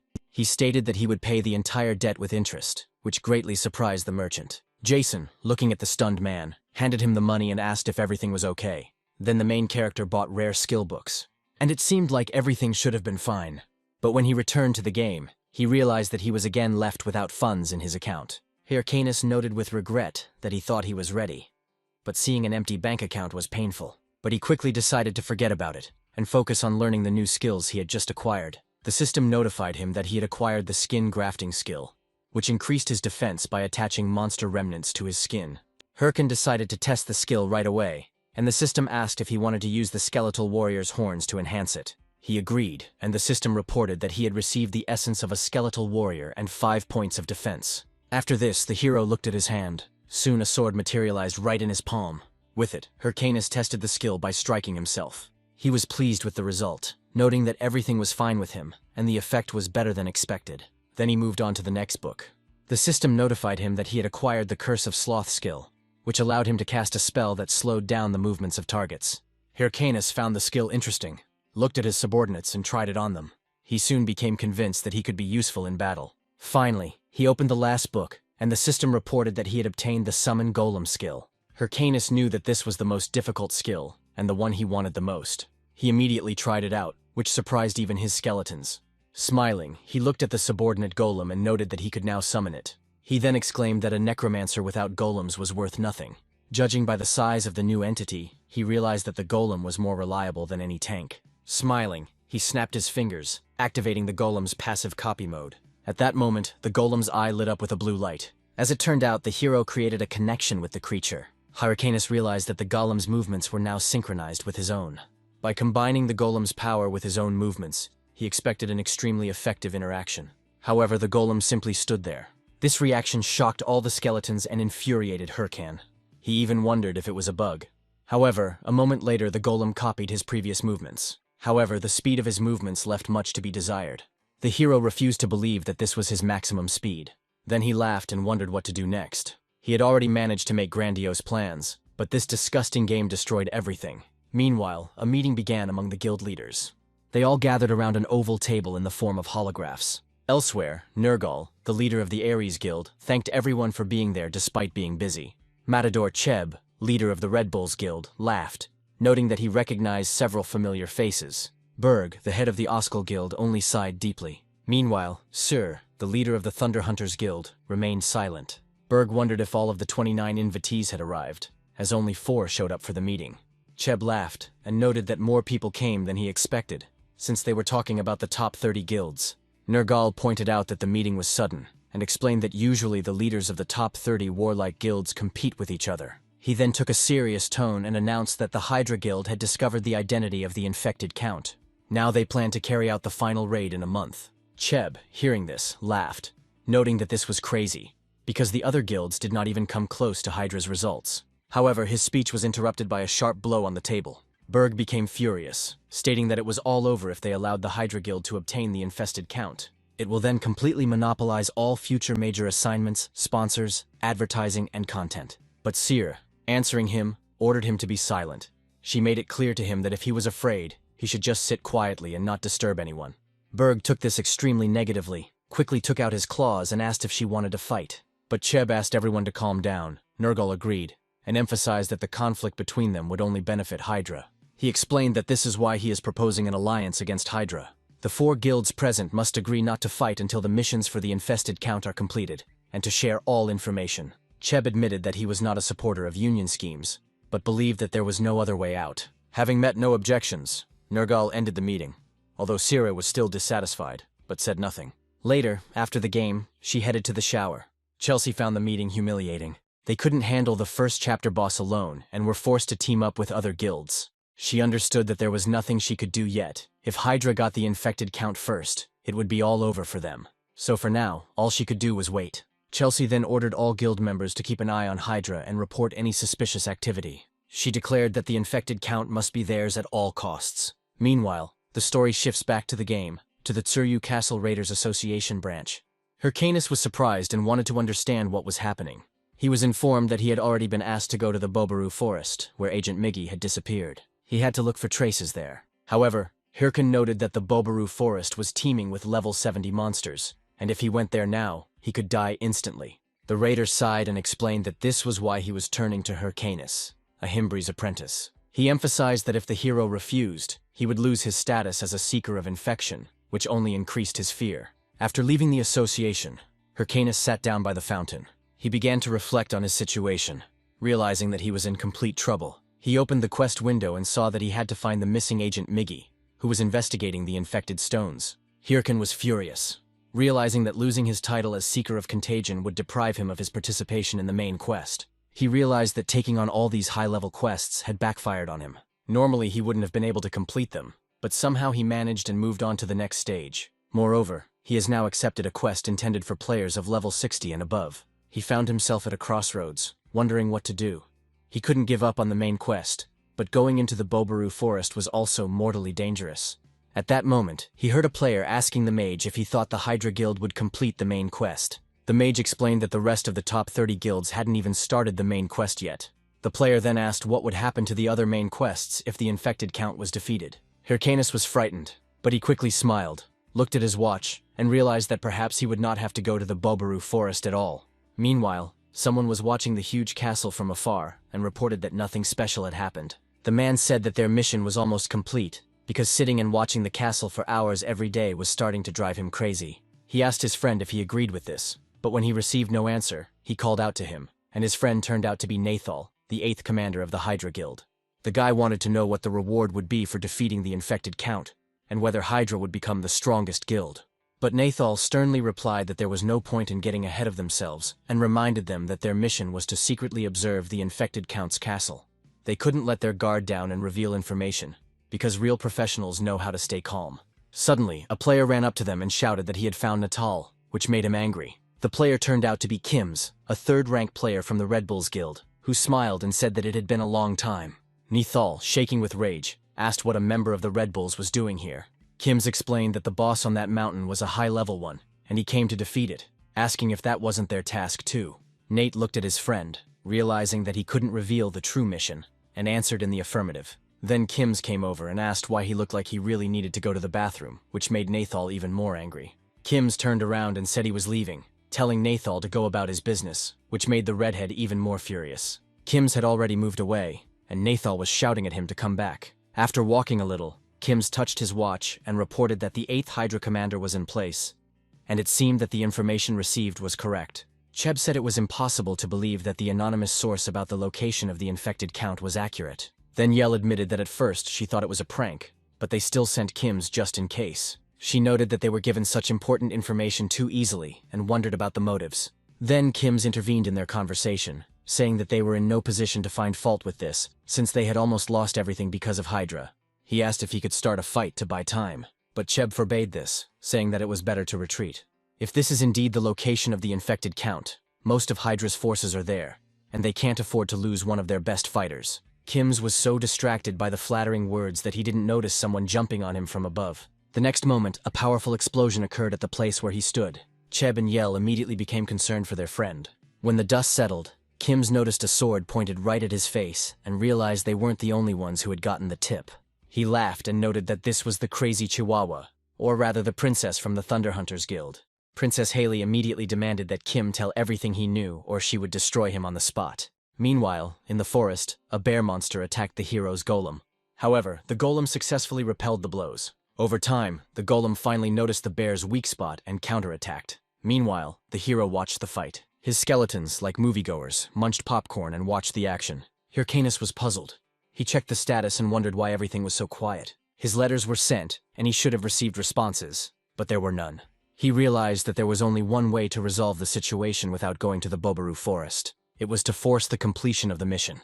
He knew that the main story of Warlord consisted of many chapters, and the current one was the first one, with the infested count. Once this boss is defeated, the chapter will end. Moreover, all related missions will also be closed automatically. The hero took a deep breath, realizing that even if he tried to defeat the infected count himself, he wouldn't make it in time.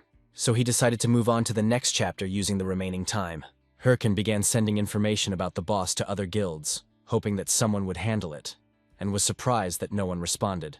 At that moment, the system notified him that the Hydra Guild had started a live broadcast. Meanwhile, his golem was badly damaged in the battle. His arms were broken off, and now he had nothing to fight with. However, the giant bear did not stop attacking. Then Hyrcanus intervened and hit the bear on the head. He ordered him to calm down, explaining that he needed peace and quiet to follow the stream. As he sat down and began watching the broadcast, he heard the presenter greet the viewers. He reported that the Hydra Guild was the first to discover the identity of the infected count, and was planning to conduct a raid. The date for the raid had already been set. The hero really hoped that this would happen within a month. However, everything was better than he thought. The raid was supposed to take place in 3 days. The stream ended soon after, and Hyrcan noted that the date came earlier than he expected, but that was predictable. He laughed, thinking that everything was going perfectly, and ordered the golem to continue the fight with the bear. While watching the battle, he noted that the Hydra Guild was probably worried since he had spread the information to the other guilds. He knew that if it really was Hydra, there was no need to worry. They were significantly ahead of the other guilds in terms of progress in the main quest. The hero came to the conclusion that after completing the mission, his main enemy would disappear. and in 3 days, his happy life would begin. 3 days passed, and the system reported that all members of the Hydra Guild had died in the raid, and the mission had failed. Jason was completely confused. In irritation, he threw the phone on the ground. Jason was outraged, wondering why the raid had started so early without a plan. He wondered if he had overestimated the Hydra Guild, and whether he should look for alternatives. He soon noticed that the Red Bulls Guild had begun their broadcast. He grabbed the phone and wondered if Cheb, known as the Killer, was from there. In-game, Cheb commented that the location was resetting, and he assumed that the Hydra raid had failed. He asked the soldiers if they saw what happened. He explained that the infected count was a powerful enemy, capable of destroying even Hydra, and the lack of supplies reduced the chances of success. However, Cheb slammed his sword into the ground, making it clear that the Red Bulls Guild accepted the challenge. The soldiers shouted that they were ready for the upcoming battle. Jason wondered if the Red Bulls would actually start a quest with the infected count, since even their skill was not enough. He was then surprised to hear that another player would be joining the raid. Soon a woman in heels came out to the Red Bulls Guild. As it turned out, it was the guildmaster of the Thunder Hunters, Queen of Thunder Sura. This confused Hyrcanus. It took him a few moments to realize they were talking about Chelsea. Previously, both guildmasters met at the Red Bulls camp. Cheb noted that the meeting with the Queen of Thunder was unexpected, and wanted to understand if she was declaring war. He would never have thought that she herself would seek a meeting with him. Sura explained that for now they remain allies. Then Cheb noticed that one of his men had been beaten. However, Sir said that it was nothing, just their way of greeting strangers. Then she focused and decided to get down to business. The girl noted that she heard that he had information about the infected count. Cheb tried to play dumb, but Sire said there was no time for games. She found out that some members of the top 30 guilds had received information about the infected count. Anyone would have noticed that someone like Cheb would suddenly start to act. Cheb laughed, admitting that she had caught him, but no one knew who had given the clue.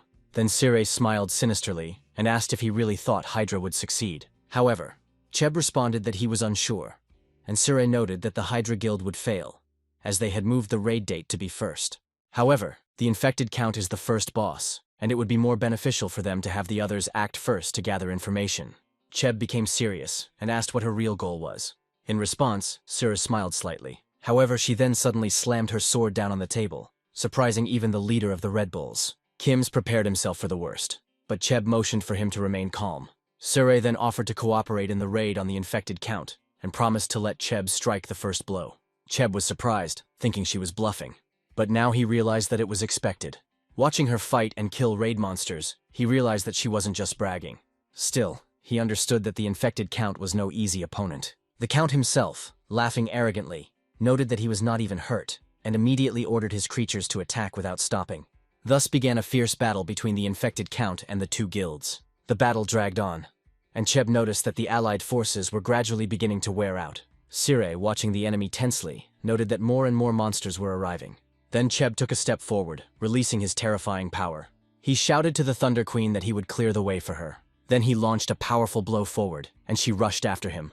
Cheb's powerful attack was aimed straight at the infected Earl, with the Thunder Queen flying right behind him. The boss became furious and counterattacked, asking how they dared challenge him. Sire tried her best to dodge the countless attacks. Then she jumped into the air. The girl was confident as she prepared to strike. But suddenly something touched her, and horror appeared on Sire's face. It turned out that the infected count was directing his attacks into the ground, so that they would pop up behind her and catch her in midair. Cheb, alarmed, shouted, trying to find out if she was okay. However, Sire took a deep breath and smiled slightly. She then launched a series of attacks and escaped from his clutches. After this, Sire rushed towards the infected count. With full confidence in her eyes, she managed to deliver a powerful blow to the boss. She cut the infected count's body in half with her sword. Cheb breathed a sigh of relief and admitted that she was scarier than he expected. Sir then saw a system message that the Red Bull and Thunder Hunter guilds had defeated the boss. The protagonist was stunned to learn that Chelsea had defeated the boss of the first chapter. He threw the phone on the ground and muttered that it didn't matter. He just needed the count to be defeated, no matter by whom. He hoped that Sira would enjoy her victory while she could, because it would be her last. In the end, he knew that he would be the one who would win in the end. After some time, in the dungeons of the Balkus Mountains, the main character was with his skeletons. He reflected on how he was a chieftain player, who was somehow reborn and dreamed of becoming the strongest in the game. While thinking about this, he suddenly heard a deafening noise around him. Before he had time to understand what was happening, a herd of wild boars was already rushing straight towards him, and Hyrcanus was forced to flee. A few hours ago, he approached the entrance to the Balkus Mountains. However, the hero saw that the field was blocked. The skeleton was confused. but Hyrcanus explained that the field was closed until a certain condition was met, which he had not yet achieved. Entry was restricted at the moment. However, he understood that the Balkus Mountains were the main scene of the second chapter of the storyline. After completing the main quest of the first chapter, the entrance opens automatically. When Hyrcanus crossed the barrier, the system notified him that he had entered the Balkus Mountains and was given the title of Pioneer of the Year of Balkus. The hero was delighted, thinking that no one had yet discovered this place. He called his minions and declared that it was his time to shine.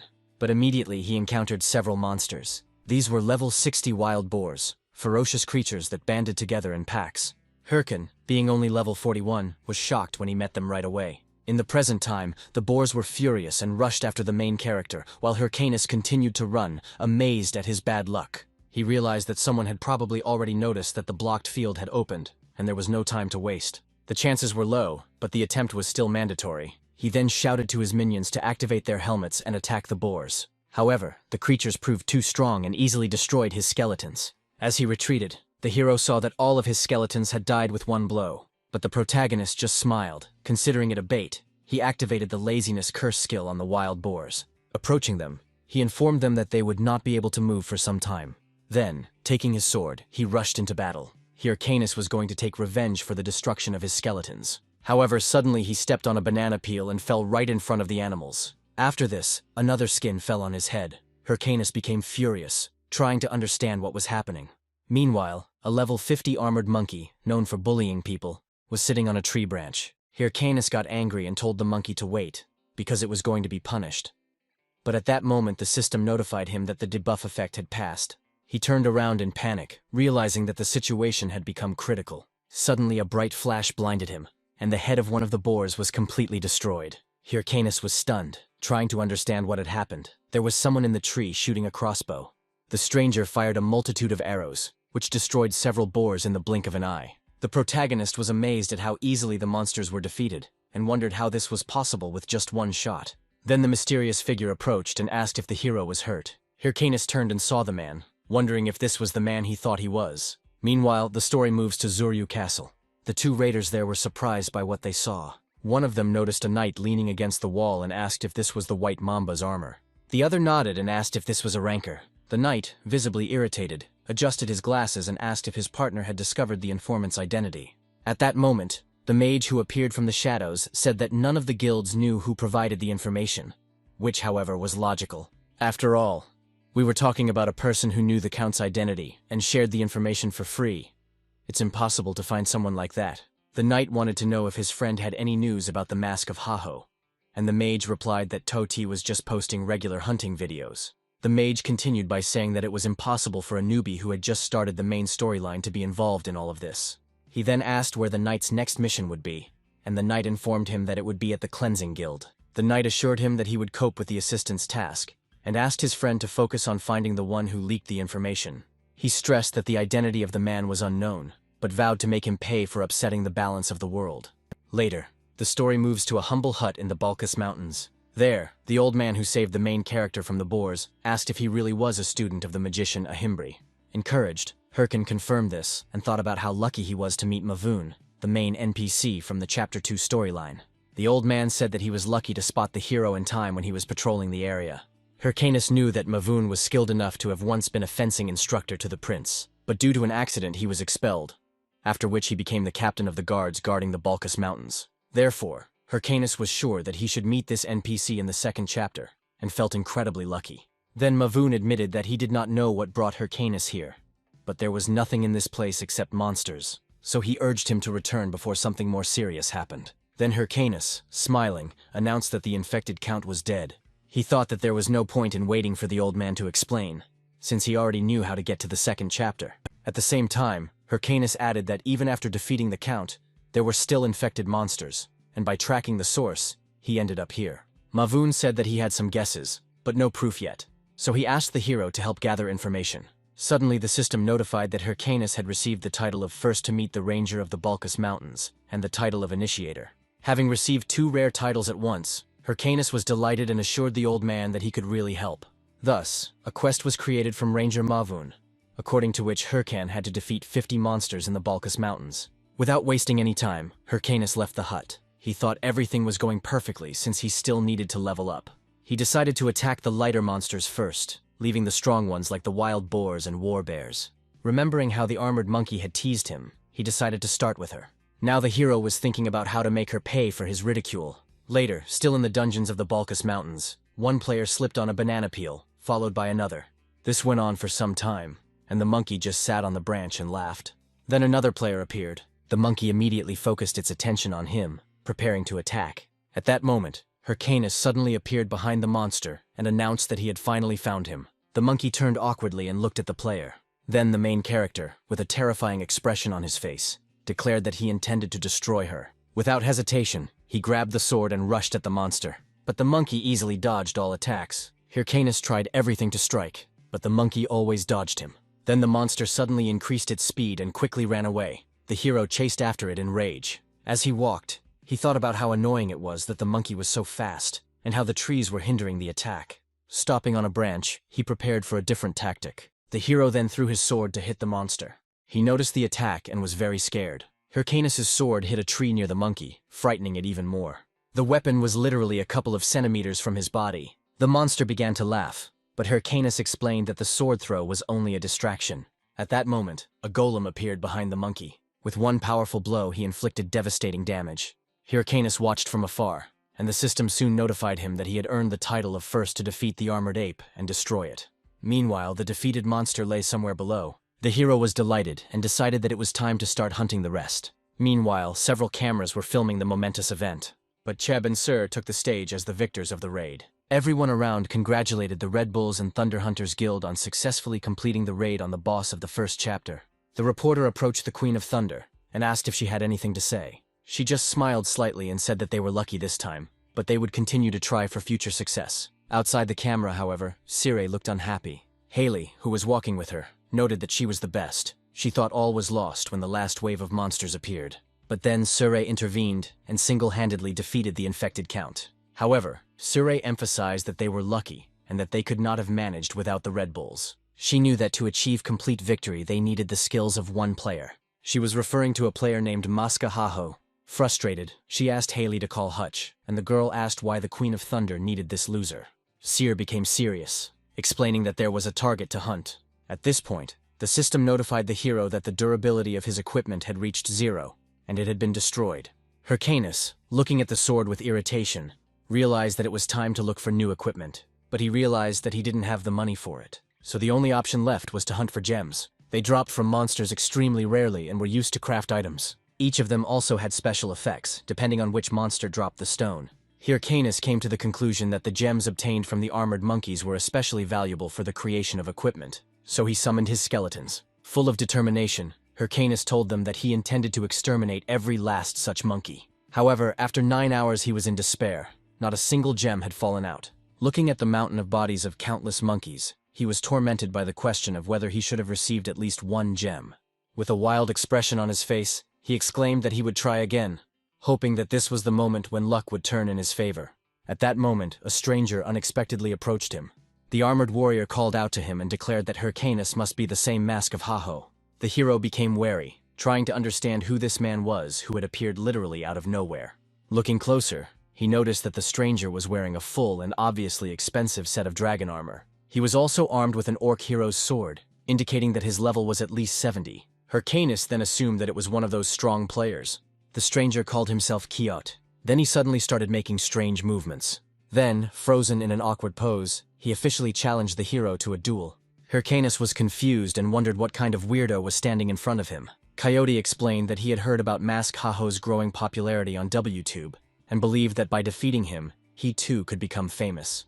Hyrcanus decided that he was just another loser looking for attention, so he turned away and said he was busy. Kiot did not retreat, he shouted, asking to wait, and Hyrcanus, irritated by the lack of gems, was now forced to tolerate this madman. Then the stranger shouted out that he was ready to pay 5,000 gold if the hero agreed to the duel. Hearing this, Hyrcanus instantly changed. Turning around abruptly, he ran up to the player, happily accepted the challenge and called him his favorite client.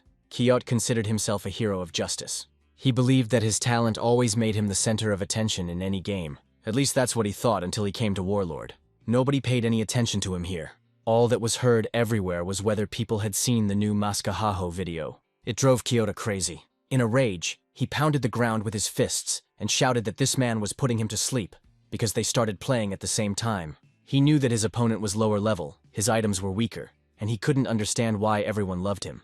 At some point, waking up, he realized that he had wandered somewhere. Looking around, I saw a player surrounded by small creatures. Looking closer, he realized it was the Mask of Haho. But a question immediately arose in Kyoto's mind about why he was hunting in a closed area. Then a brilliant idea came to Kyoto's mind. He decided that he should make a video of his victory over him. Then you can take all the glory for yourself. Now, Kyoto took off all his equipment, leaving only his helmet, and offered Hyrcanus 5,000 gold pieces in case of defeat. Hyrcanus was perplexed and indignant as to why this man was undressing if he was going to fight. Kyoto explained that he was doing this for the sake of a fair fight, emphasizing that the hero's armor was rumored to have recently broken. Kyoto wanted a one-on-one duel, so that no one could say that his victory was achieved only due to his equipment. Hyrcanus still doubted whether he could be taken seriously in this form, but Kyoto rushed forward without hesitation, demanding that the chatter stop and the fight begin. The hero dodged the first blow and remarked that the enemy should listen when he was spoken to. However, he did not pay attention and continued to attack furiously, forcing Hyrcanus to constantly go on the defensive. Soon, Kyoto became enraged and screamed, demanding that his opponent finally start fighting back. Hyrcanus, continuing to dodge, replied that he should let him force it himself. These words made Kyoto furious. Then he activated the stimulator skill, dealing a powerful blow. Hyrcanus did not have time to dodge such a sharp blow, so he was thrown aside like a ragdoll. Lying on the ground, he realized that the enemy had just used a warrior ability that briefly increased his speed. Watching his shining aura from afar, Hyrcanus realized that despite his foolish appearance, this player's level was higher than his own. So a direct fight was a bad idea, so he came up with a plan. When he got up, he saw that Kyoto was happy, and it seemed to him that Hyrcanus was finally ready to take the challenge seriously. He demanded to show everything he was capable of, assuring that he intended to prove that he was stronger than the Mask of Haho. Activating the stimulator again, he rushed into the attack. Kyoto was already ready to deal him another crushing blow. However, Hyrcanus threw a handful of earth in his face. While the enemy was trying to clear his eyes, the hero knocked the support out from under his feet, causing him to fall. Kyoto rolled over and over on the ground several times. He then explained that if the enemy's strength parameter is higher, then this can be covered by the skill. After these words, he delivered a powerful kick straight into his opponent's face. A crushing uppercut followed. This combination of attacks sent Kyoto flying into a tree, and he, shaking with anger, accused the hero of cowardice and declared that this was not a skill at all. In response, Hyrcanus grinned, and noted that in a fight for life, no one cared about such reasoning. He made it clear that Kyoto only lost because he chose to cling to his pride instead of focusing on winning. After that, he activated the skin grafting skill and the armored ape skin item. The system then notified him that the hero's stats had been enhanced by the attributes of these creatures. Kyoto thought in horror that if he missed even one blow, he would die. Hyrcanus, with a gloomy expression on his face, reminded him that it was he who had started this battle, and therefore he must now be prepared for its outcome. As Kyoto rushed at his opponent, he screamed, begging him to wait. Then he suddenly burst into tears and admitted his defeat. However, Hyrcanus could no longer stop the attack, and his blow was followed by a powerful wave of destruction. Luckily for Kyoto, Hyrcanus managed to change the direction of the blow at the last moment and brought it down near his opponent's head. The tree, as well as everything behind it, was completely destroyed. Kyoto shook with horror, thinking that it was so scary that he almost forgot that he was in a game. Then Hyrcanus laughed and demanded that he already give the promised 5,000 gold pieces. He added that he was sure that his opponent would be much happier to resolve everything peacefully than to leave the game for 2 days. Taking off his helmet, Kyoto exclaimed that Mask Haho was an amazing person. He stated that his opponent was incredibly strong and impressive, which only made Hyrcanus frown, wondering what had gotten into him. The blonde admitted defeat and handed over 5,000 gold pieces. He also gave the hero his sword. Raising the weapon in his hands, Hyrcanus realized that it was the legendary sword of the orc hero. Hyrcanus estimated that such an item would cost no less than 15,000 gold at auction. However, he tried to remain calm and asked why Kyoto was giving him such a rare thing. He admitted that he was blinded by the thirst for popularity, and all this time made almost no effort to actually become stronger. It was Hyrcanus who helped him understand this. So Kyoto asked him to accept the gift, emphasizing that he was worthy of being called his brother. Hyrcanus was stunned by what he saw, and doubted whether this was really why he had given him the sword, but he immediately noted that perhaps behind all his stupidity there was some charisma. Nevertheless, he kicked the blonde and sarcastically asked if he really expected to hear such words from him. Then he told him to get the hell out and ordered his skeletons to deal with the impudent fellow. Later, Quillot, with a swollen face, declared that his full name was Don Quillot, and promised to return when he became worthy of the title of brother. Hyrcanus, leaving with his subordinates, heard him shout after him that he would wait for their next meeting. The hero smiled, noting to himself that Quixote seemed to be truly enjoying the game. However, he soon looked at the new sword. Hyrcanus said that now he no longer needed to hunt armored monkeys. This should have been enough to move on to the next task. However, a little later, he suddenly turned to his skeletons and remarked that perhaps it would be worth killing another 100 of these monkeys. He had a feeling that this time something especially valuable would fall out. But his skeletons clearly did not share their master's enthusiasm and unanimously clung to him, assuring him that the sword was enough. Returning and handing over the ordered items, Hyrcanus watched as Maven counted the spoils. He reported that there were 950 armored monkeys, 104 fanged wolves, and 76 poisonous lizards. He praised the hero, saying that he did an excellent job. Also, thanks to him, the investigation is progressing well. But at the same time, he noticed a strange expression on Hyrcanus's face and asked what caused it. He became embarrassed, apologized, and explained that he was simply thinking about how to spend the money he had earned. Then Maven warned that the next mission would be especially dangerous. Pointing to the map, he explained that a fighting bear had appeared near the mountain peak. These creatures, according to him, were about 4 meters tall and wore armor similar to humans. Therefore, if Hyrcanus finds out where exactly their armor and weapons come from, it will greatly help in the investigation. Hyrcanus rose from his chair and remarked that, in other words, he was required to defeat the bears and bring back one of their weapons.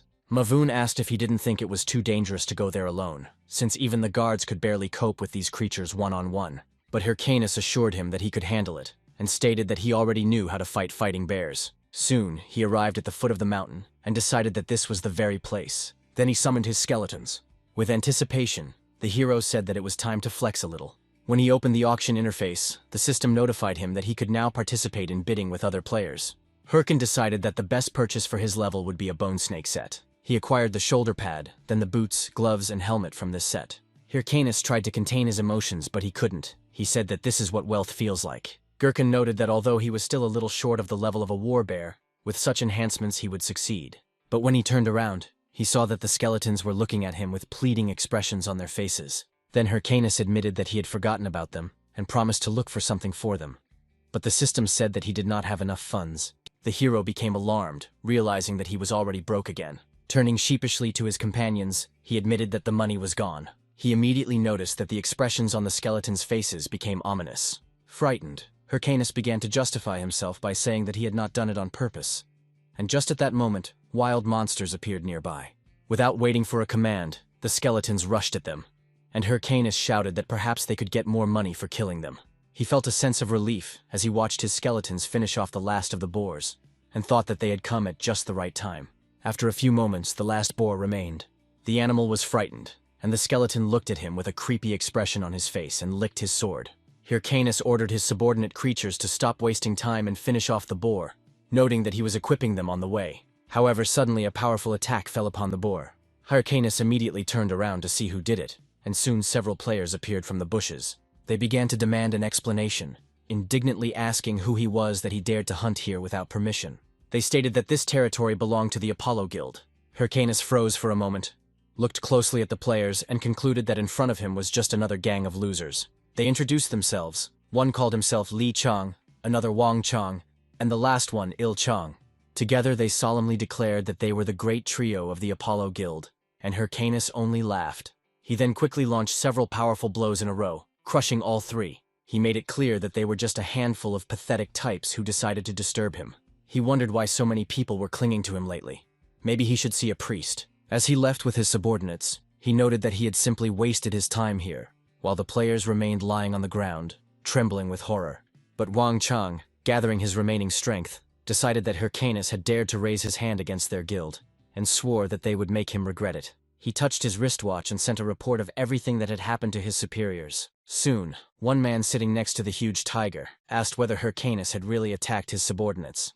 The guild member confirmed this, emphasizing that this was exactly what Wang Chang had said. Then the guild leader threw a gold bar to his companion and ordered that Hyrcan be delivered at any cost. He made it clear that he would make him pay for the disrespect shown to his name. Meanwhile, Hyrcanus admired the view. He realized that he had reached the territory where the fighting bears lived.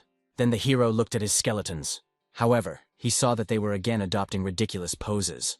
Hyrcanus became indignant, hit everyone on the head, and sternly demanded that they stop fooling around.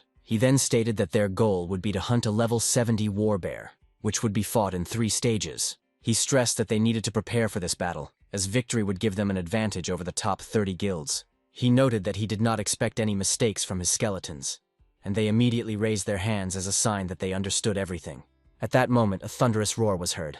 Hyrcanus took a deep breath, turned around and noted that as soon as he remembered the sun, a ray of light immediately appeared. A huge fighting bear appeared right in front of them. Then Hyrcanus immediately activated his watch. He instantly equipped himself and was now ready for battle. Hyrcanus confidently stated that he intended to take this quest for himself. Meanwhile, another person who was nearby decided that the Balkus mountains were in front of him.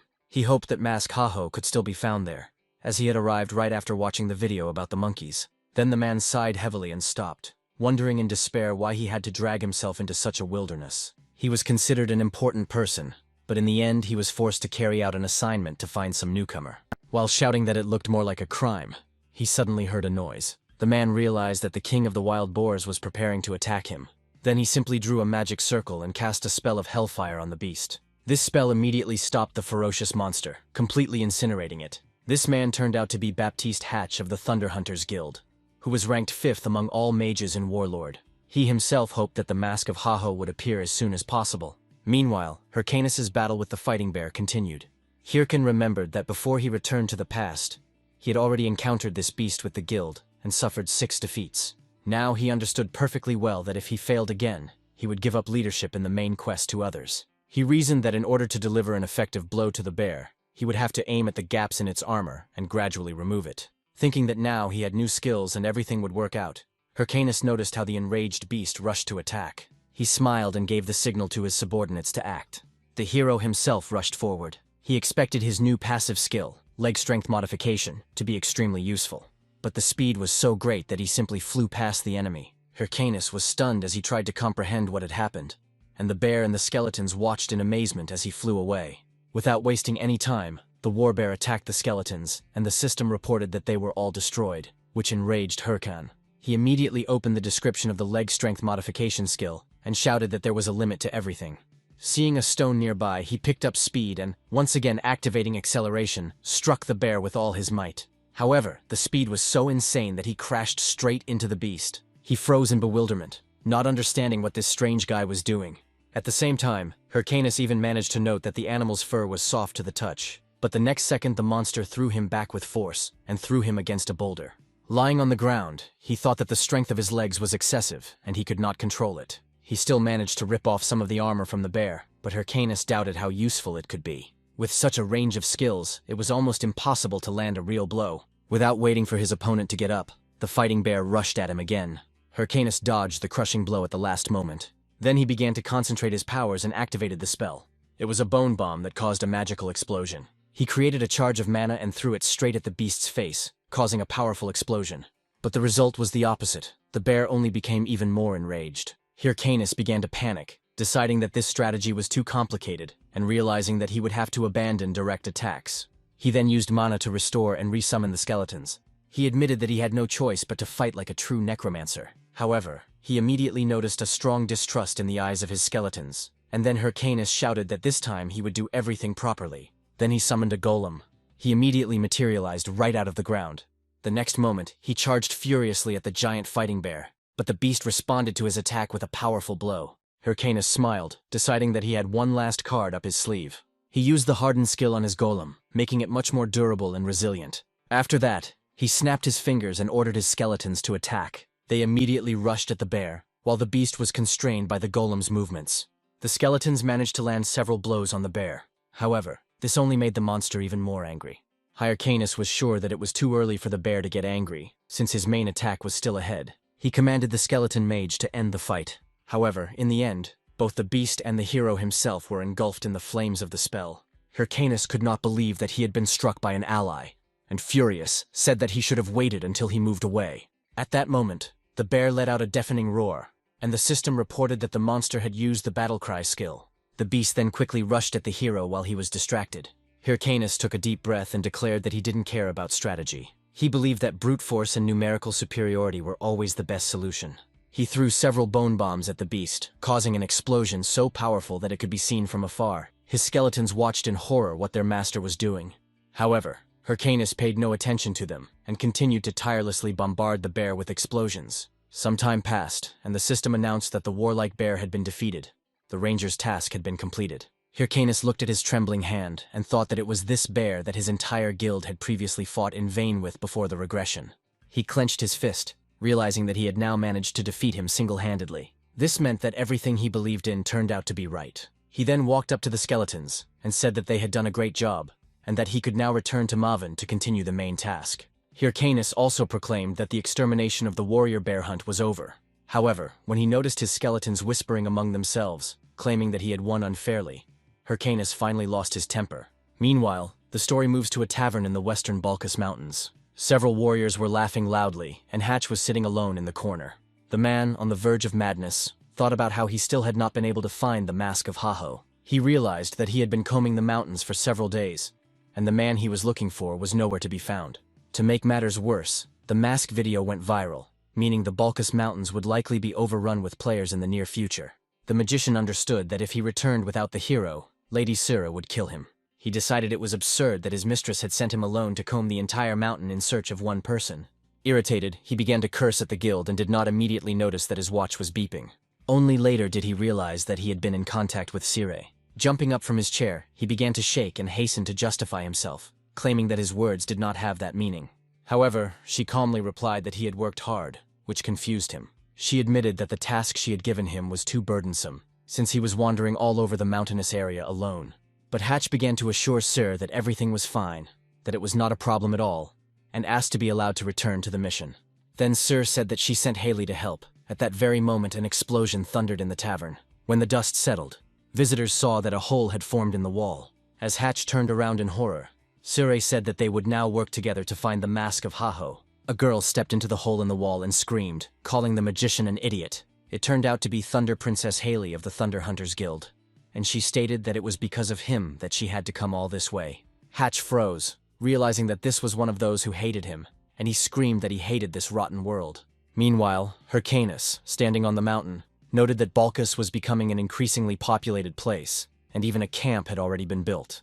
He noted that most players probably realized that this was now the main search area. However, now the hero had to return to Maven. He rushed forward, jumping from tree to tree. Suddenly he noticed 3 people moving towards him. Looking closer, he realized that their clothes resembled the outfits of those same 3 guys from Apollo whom he had met earlier. Hyrcanus decided that perhaps this was their attempt to avenge their friends. Then the hero ordered them to attack immediately, but he noticed that they ran past without paying the slightest attention to him. The hero turned around in confusion, trying to understand what was happening, but the strangers only shouted out a request for help. Hyrcanus thought with puzzlement that he had done nothing. A moment later, the trio was attacked by someone's powerful spell, and the hero's face was damaged by a random blow. Turning around, he saw 2 new opponents. It was Thunder Princess Haley and the magician Hatch. Noticing the emblems on their clothes, Hyrcan immediately realized that they were members of the Thunder Hunters Guild. However, he was immediately struck by the tip of a sword aimed straight at him. Haley demanded to know if he was the same Mask of Haho from the video. The hero remembered that Haley held the position of second in command in the guild. She was considered a zealous hysteric, ready to go through hell at Sira's command. The second man was a 3rd-level mage, known by the nickname Ballista. He was a genius who had never failed to achieve his goal. He also remembered that before his regression, they were the ones who had been the biggest threat to him, and he had never expected to meet them here. However, he decided that if they were looking for the Haho mask, then it was probably about recruiting into the guild. Although deep down he would have loved to kill them both, he knew full well that it was impossible now. So he climbed down from the tree, and pretending to be a fool, he pretended that he didn't even know who it was. He chuckled to himself and decided to continue the comedy, since without evidence they couldn't do anything anyway. However, Haley suddenly approached him with a gloomy expression on her face and stated that he was lying. She explained that it was simply impossible to cross the Balkus Mountains without hearing about the Mask of Haho. She emphasized that the cloak that the main character was wearing reminded her very much of the Haho mask. Then the magician intervened and ordered the argument to stop, stating that this was not the issue at all. He pointed his finger at the Thunder Princess's forehead and shouted that the real problem was her. He began to be heatedly indignant that she had destroyed the tavern and killed people just because she considered them suspicious. Now he wanted to know how she was going to make up for what she had done, because the whole area knew about their guild, and it was impossible to deny what had happened. Hyrcanus watched this dispute with amazement, wondering if they had not always been like this. Eventually Haley, clearly irritated, muttered an apology. Hatch, looking after her, asked what kind of ridiculous behavior this was, and then turned to the protagonist, apologizing for his partner. Hyrcanus breathed a sigh of relief, thinking he had escaped trouble, but he did not notice how someone rushed towards him. It was only when a fist appeared in front of his face that he noticed the approaching attack. However, there was no time left to react, and the Thunder Princess's blow threw him straight onto the rock. Hatch grabbed Haley, asking why she hit him, and the girl replied that she thought he would at least try to dodge. Hyrcanus did not believe what was happening. It turned out that they had just attacked an innocent player who wasn't even defending himself. Then he demonstratively adjusted his glasses and solemnly announced that he was officially filing a complaint. The magician was horrified and hastened to apologize, assuring that they would compensate for the damage, begging them to forget about what happened. Hatch then gave the hero a bag of gold coins. Hyrcanus noted that since he was offered 1,000 gold pieces as an apology, he agreed to hush up the incident. Hatch let out a sigh of relief and thanked him, then grabbed Haley's hand and pulled her away. Hyrcanus knew he looked pathetic, but provoking them would mean disaster, so I decided that it was better to endure it for now. Hatch was still scolding his partner, accusing her of causing trouble every time, and for a large guild it was important to maintain an image. Then Haley, slightly puzzled, asked if people weren't supposed to instinctively dodge a blow. Hatch couldn't resist asking if she was seriously trying to blame the hero for not dodging. She replied that it wasn't that at all. It was just that the guy looked like he saw the blow, but decided not to move. Then the magician asked her to shut up. In response, she told him to shut up himself and called him a loser. Meanwhile, the protagonist returned to Mavun's house and gave him part of the bear warrior's armor. The man said it was expected and confirmed that something strange was clearly happening in the mountains. He thanked the hero and suddenly noticed that Hyrcanus's hands were shaking and asked if everything was okay with him. Then Mavun took out the chest and put it on the table. Opening it, he asked Hyrcanus to choose one item. He explained that while he was in the Balkus mountains, he marked the lairs of monsters on the map. Hyrcanus immediately realized that they were talking about treasures. The hero became inspired, imagining what rare items could be found there. However, just as he was about to extend his hand, Muon suddenly added that he would like to ask for a favor. Hyrcanus turned away in irritation, thinking that he knew it all. No one would give something like that for free. Mavun explained that armed monsters had begun to appear outside the Balkus mountains, and asked him to explore new places. Gurkhan reluctantly agreed, took the map and asked where the target was, and the man replied that it was the Parung forest. The hero grimaced when he heard this, and Mavun asked if he had anything to say. However, Hyrcanus merely waved it off. He sighed heavily as he stepped outside. Parung forest was a level 90 hunter zone, meaning he would have to level up along the way. He decided that the ideal place for this now was the Sura Canyon, where the 75th level demons lived. He even cheered up, deciding that since he was able to defeat the bear warrior, he could also deal with the demon. But after taking a few steps, he suddenly froze. Gurkhan ahead of Matador Cheba. Cheb, in turn, was surprised by their meeting and asked Hyrcanus what he was doing here. Meanwhile, Hatch, almost in tears, contacted Lady Sure. The magician claimed that he was not able to work with this abnormal woman.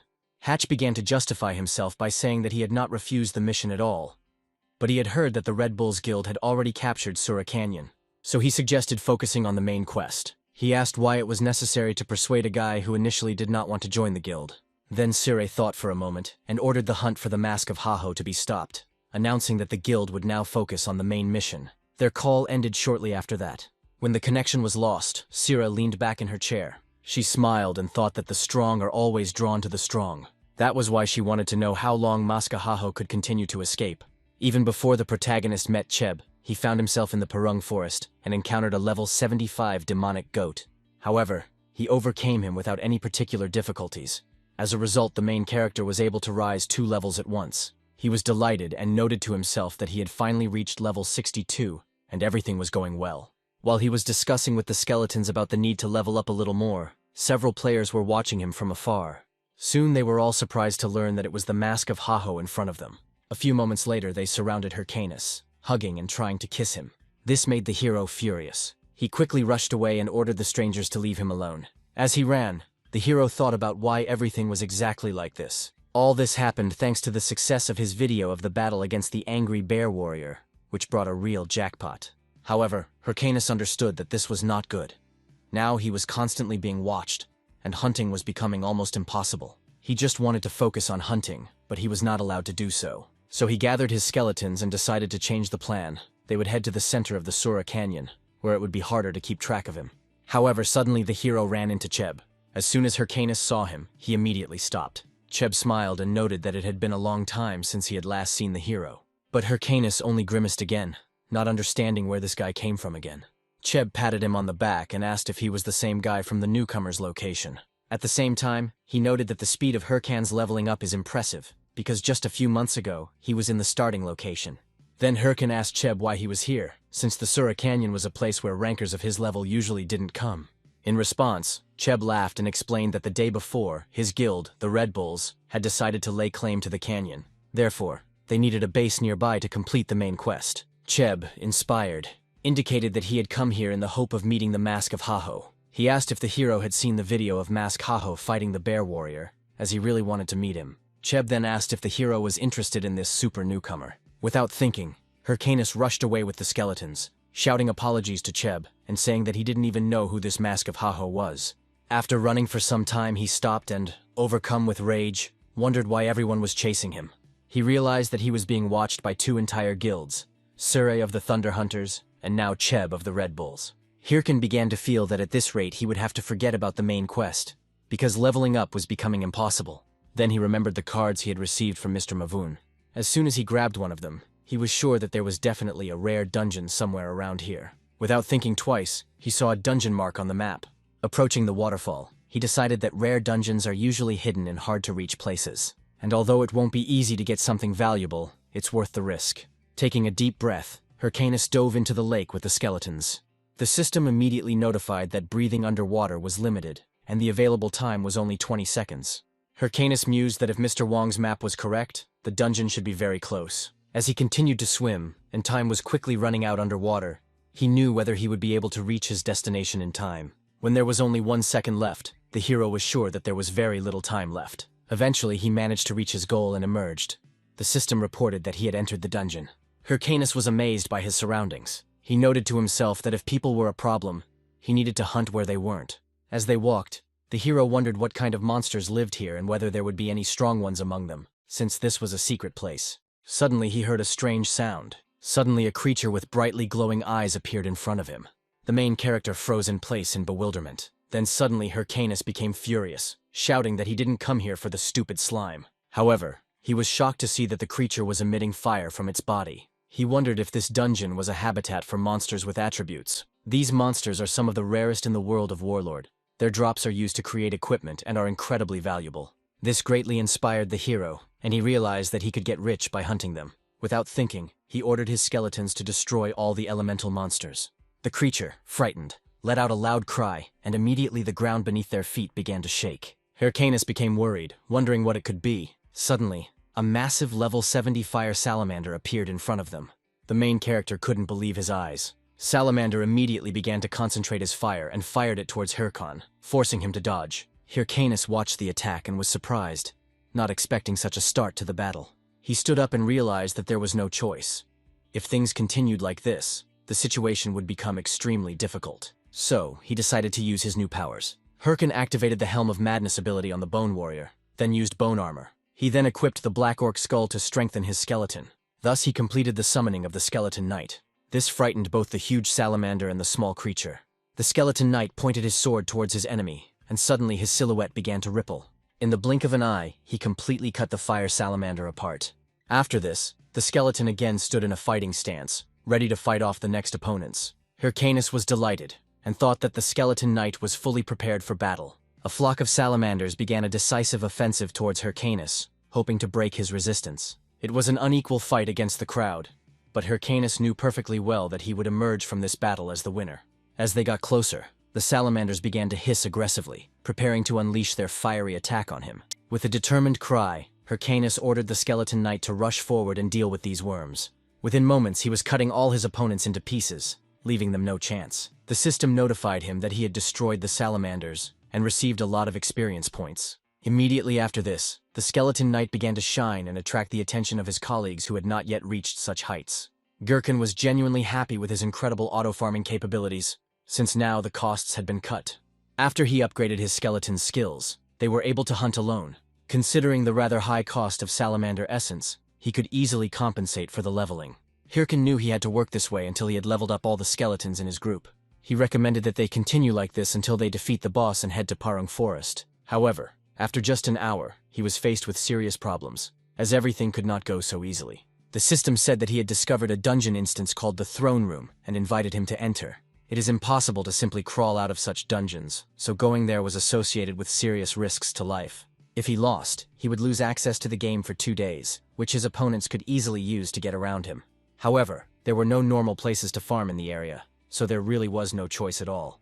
Hyrcanus understood that in such a situation he had no choice but to trust completely to luck and go inside. With a determined step, he entered the dungeon of the Throne Room, which at first seemed rather empty and ominous. Hyrcanus looked around, realizing that, apparently, this was some kind of abandoned temple with a bunch of stone knights. He noticed a large number of blade marks and realized that things would soon get hot here. After a while, he suddenly stopped, noticing something that immediately caught his attention.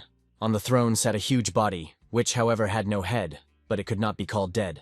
After a few moments, the giant armor began to move and a fire appeared above the place of his head. Hyrcanus realized that a quick evacuation was needed and ordered the skeletons to take cover as quickly as possible. However, after just one moment, the mighty revived monster immediately cut off the heads of all of Hyrcanus's soldiers. Hyrcan received a notification that his skeletons had taken too much damage and were destroyed. Hyrcanus was angry, realizing that he had been careless and that he had paid dearly for this mistake. On the other hand, no one knew that such a powerful creature as a level 80th Knight Spirit would be here. It was a monster whose artificial intelligence was excessively good, making it extremely difficult to fight.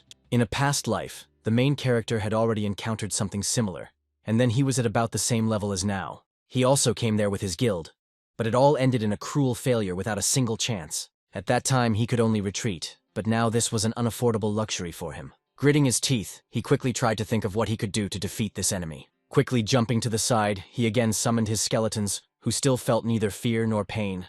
Immediately after this, he ordered them to rush forward and attack with full force from the very beginning. The Knight's Spirit grabbed his sword again and rushed forward, cutting off the head of the most careless skeleton. Hyrcanus called his opponent a pathetic bastard and rushed into the attack, thinking that he had a window to deal damage. Teaming up with the strongest and coolest skeleton, they launched a powerful attack, but the Knight's Spirit was distracted to block it. Meanwhile, one of the skeletons quickly penetrated the enemy's rear and delivered a powerful blow directly to his unprotected back. The visible effect was not long in coming, and the skeleton looked cautiously at his opponent, awaiting further orders.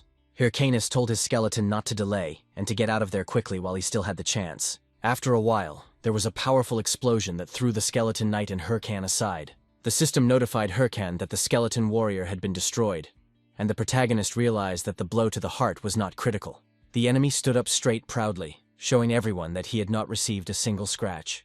Hyrcanus tried to figure out what he could do here, since ordinary skeletons and golems were clearly of no help here. For a few moments, he was transported back to his past, when his former comrade suddenly called out to him, asking if he had gone crazy. At that moment, he was asked why he was climbing on a monster 4 times his size. Hyrcanus said that he did not think about such things, but if he needed some clever reason, he could come up with one.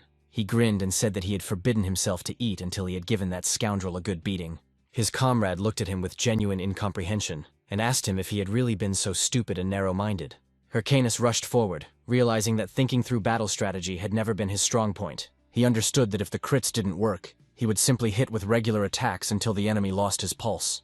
This strategy was very straightforward, but it worked, which meant you just had to keep going, dodging along the way. The Knight's Spirit gradually lost patience and tried to think of new ways to attack his opponent. Hyrcanus carefully noted that his opponent was accelerating with each passing minute, so he needed to finish faster.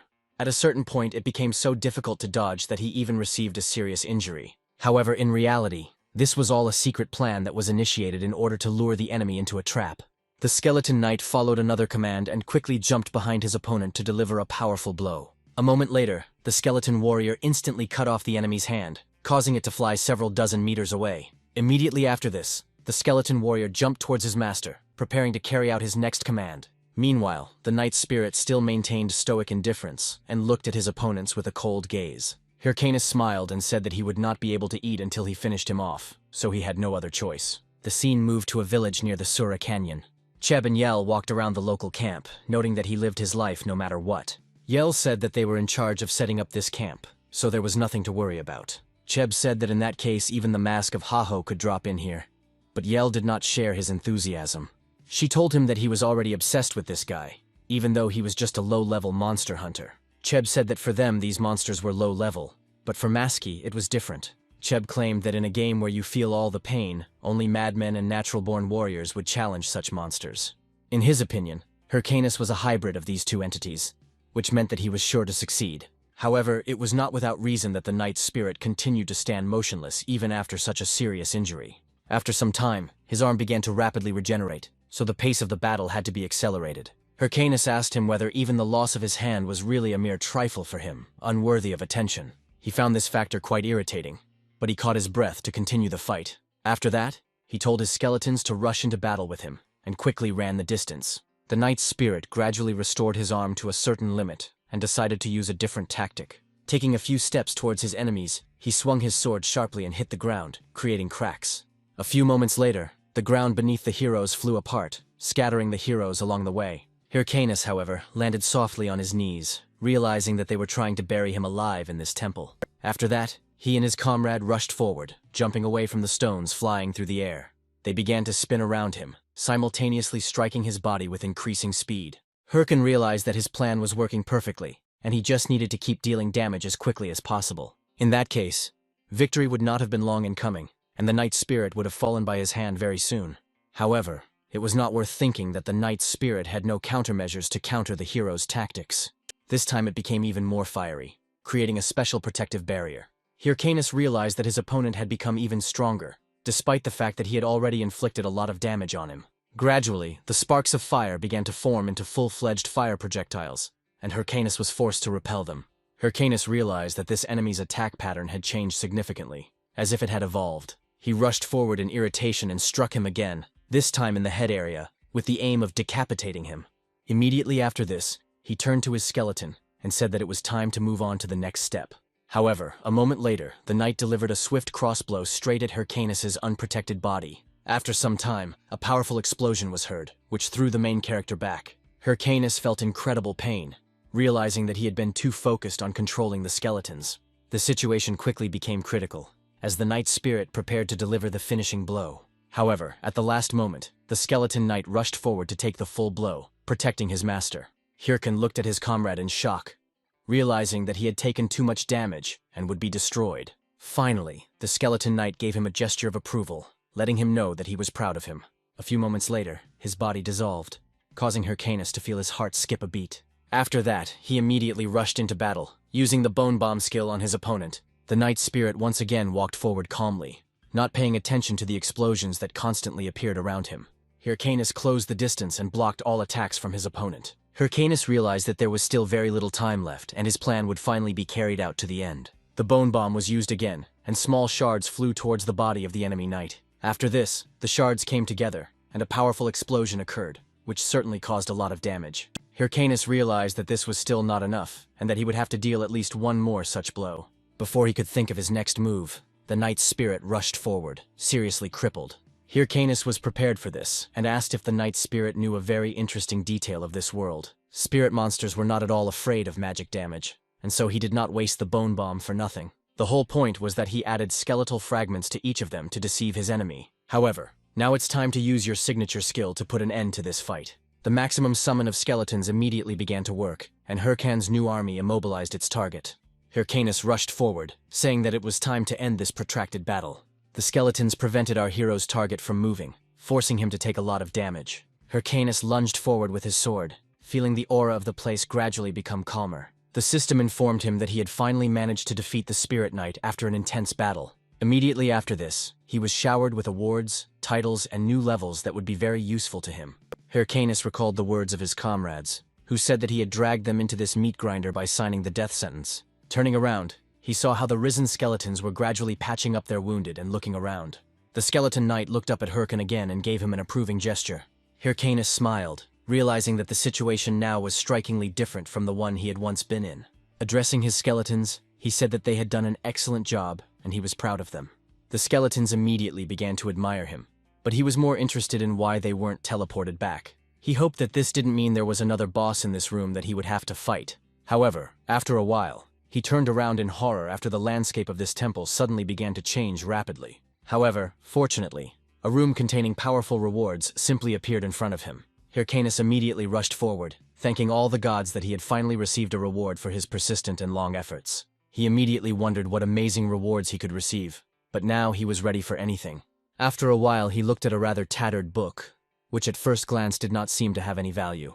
Hyrcanus realized that he had been given one of the main plot items, but he had read it many times and remembered it by heart. He wondered why such trash was being offered in this awards room.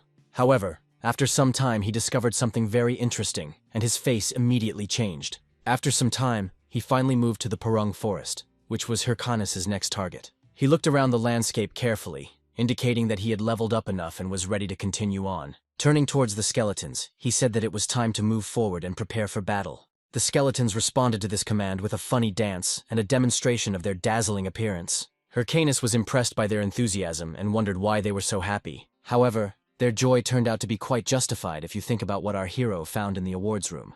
He gained an advanced skill that allows him to equip equipment to summoned creatures. Now he could upgrade skeletons regardless of his level, although it cost him a pretty penny. After this, he ordered his skeletons to try to justify his expenses.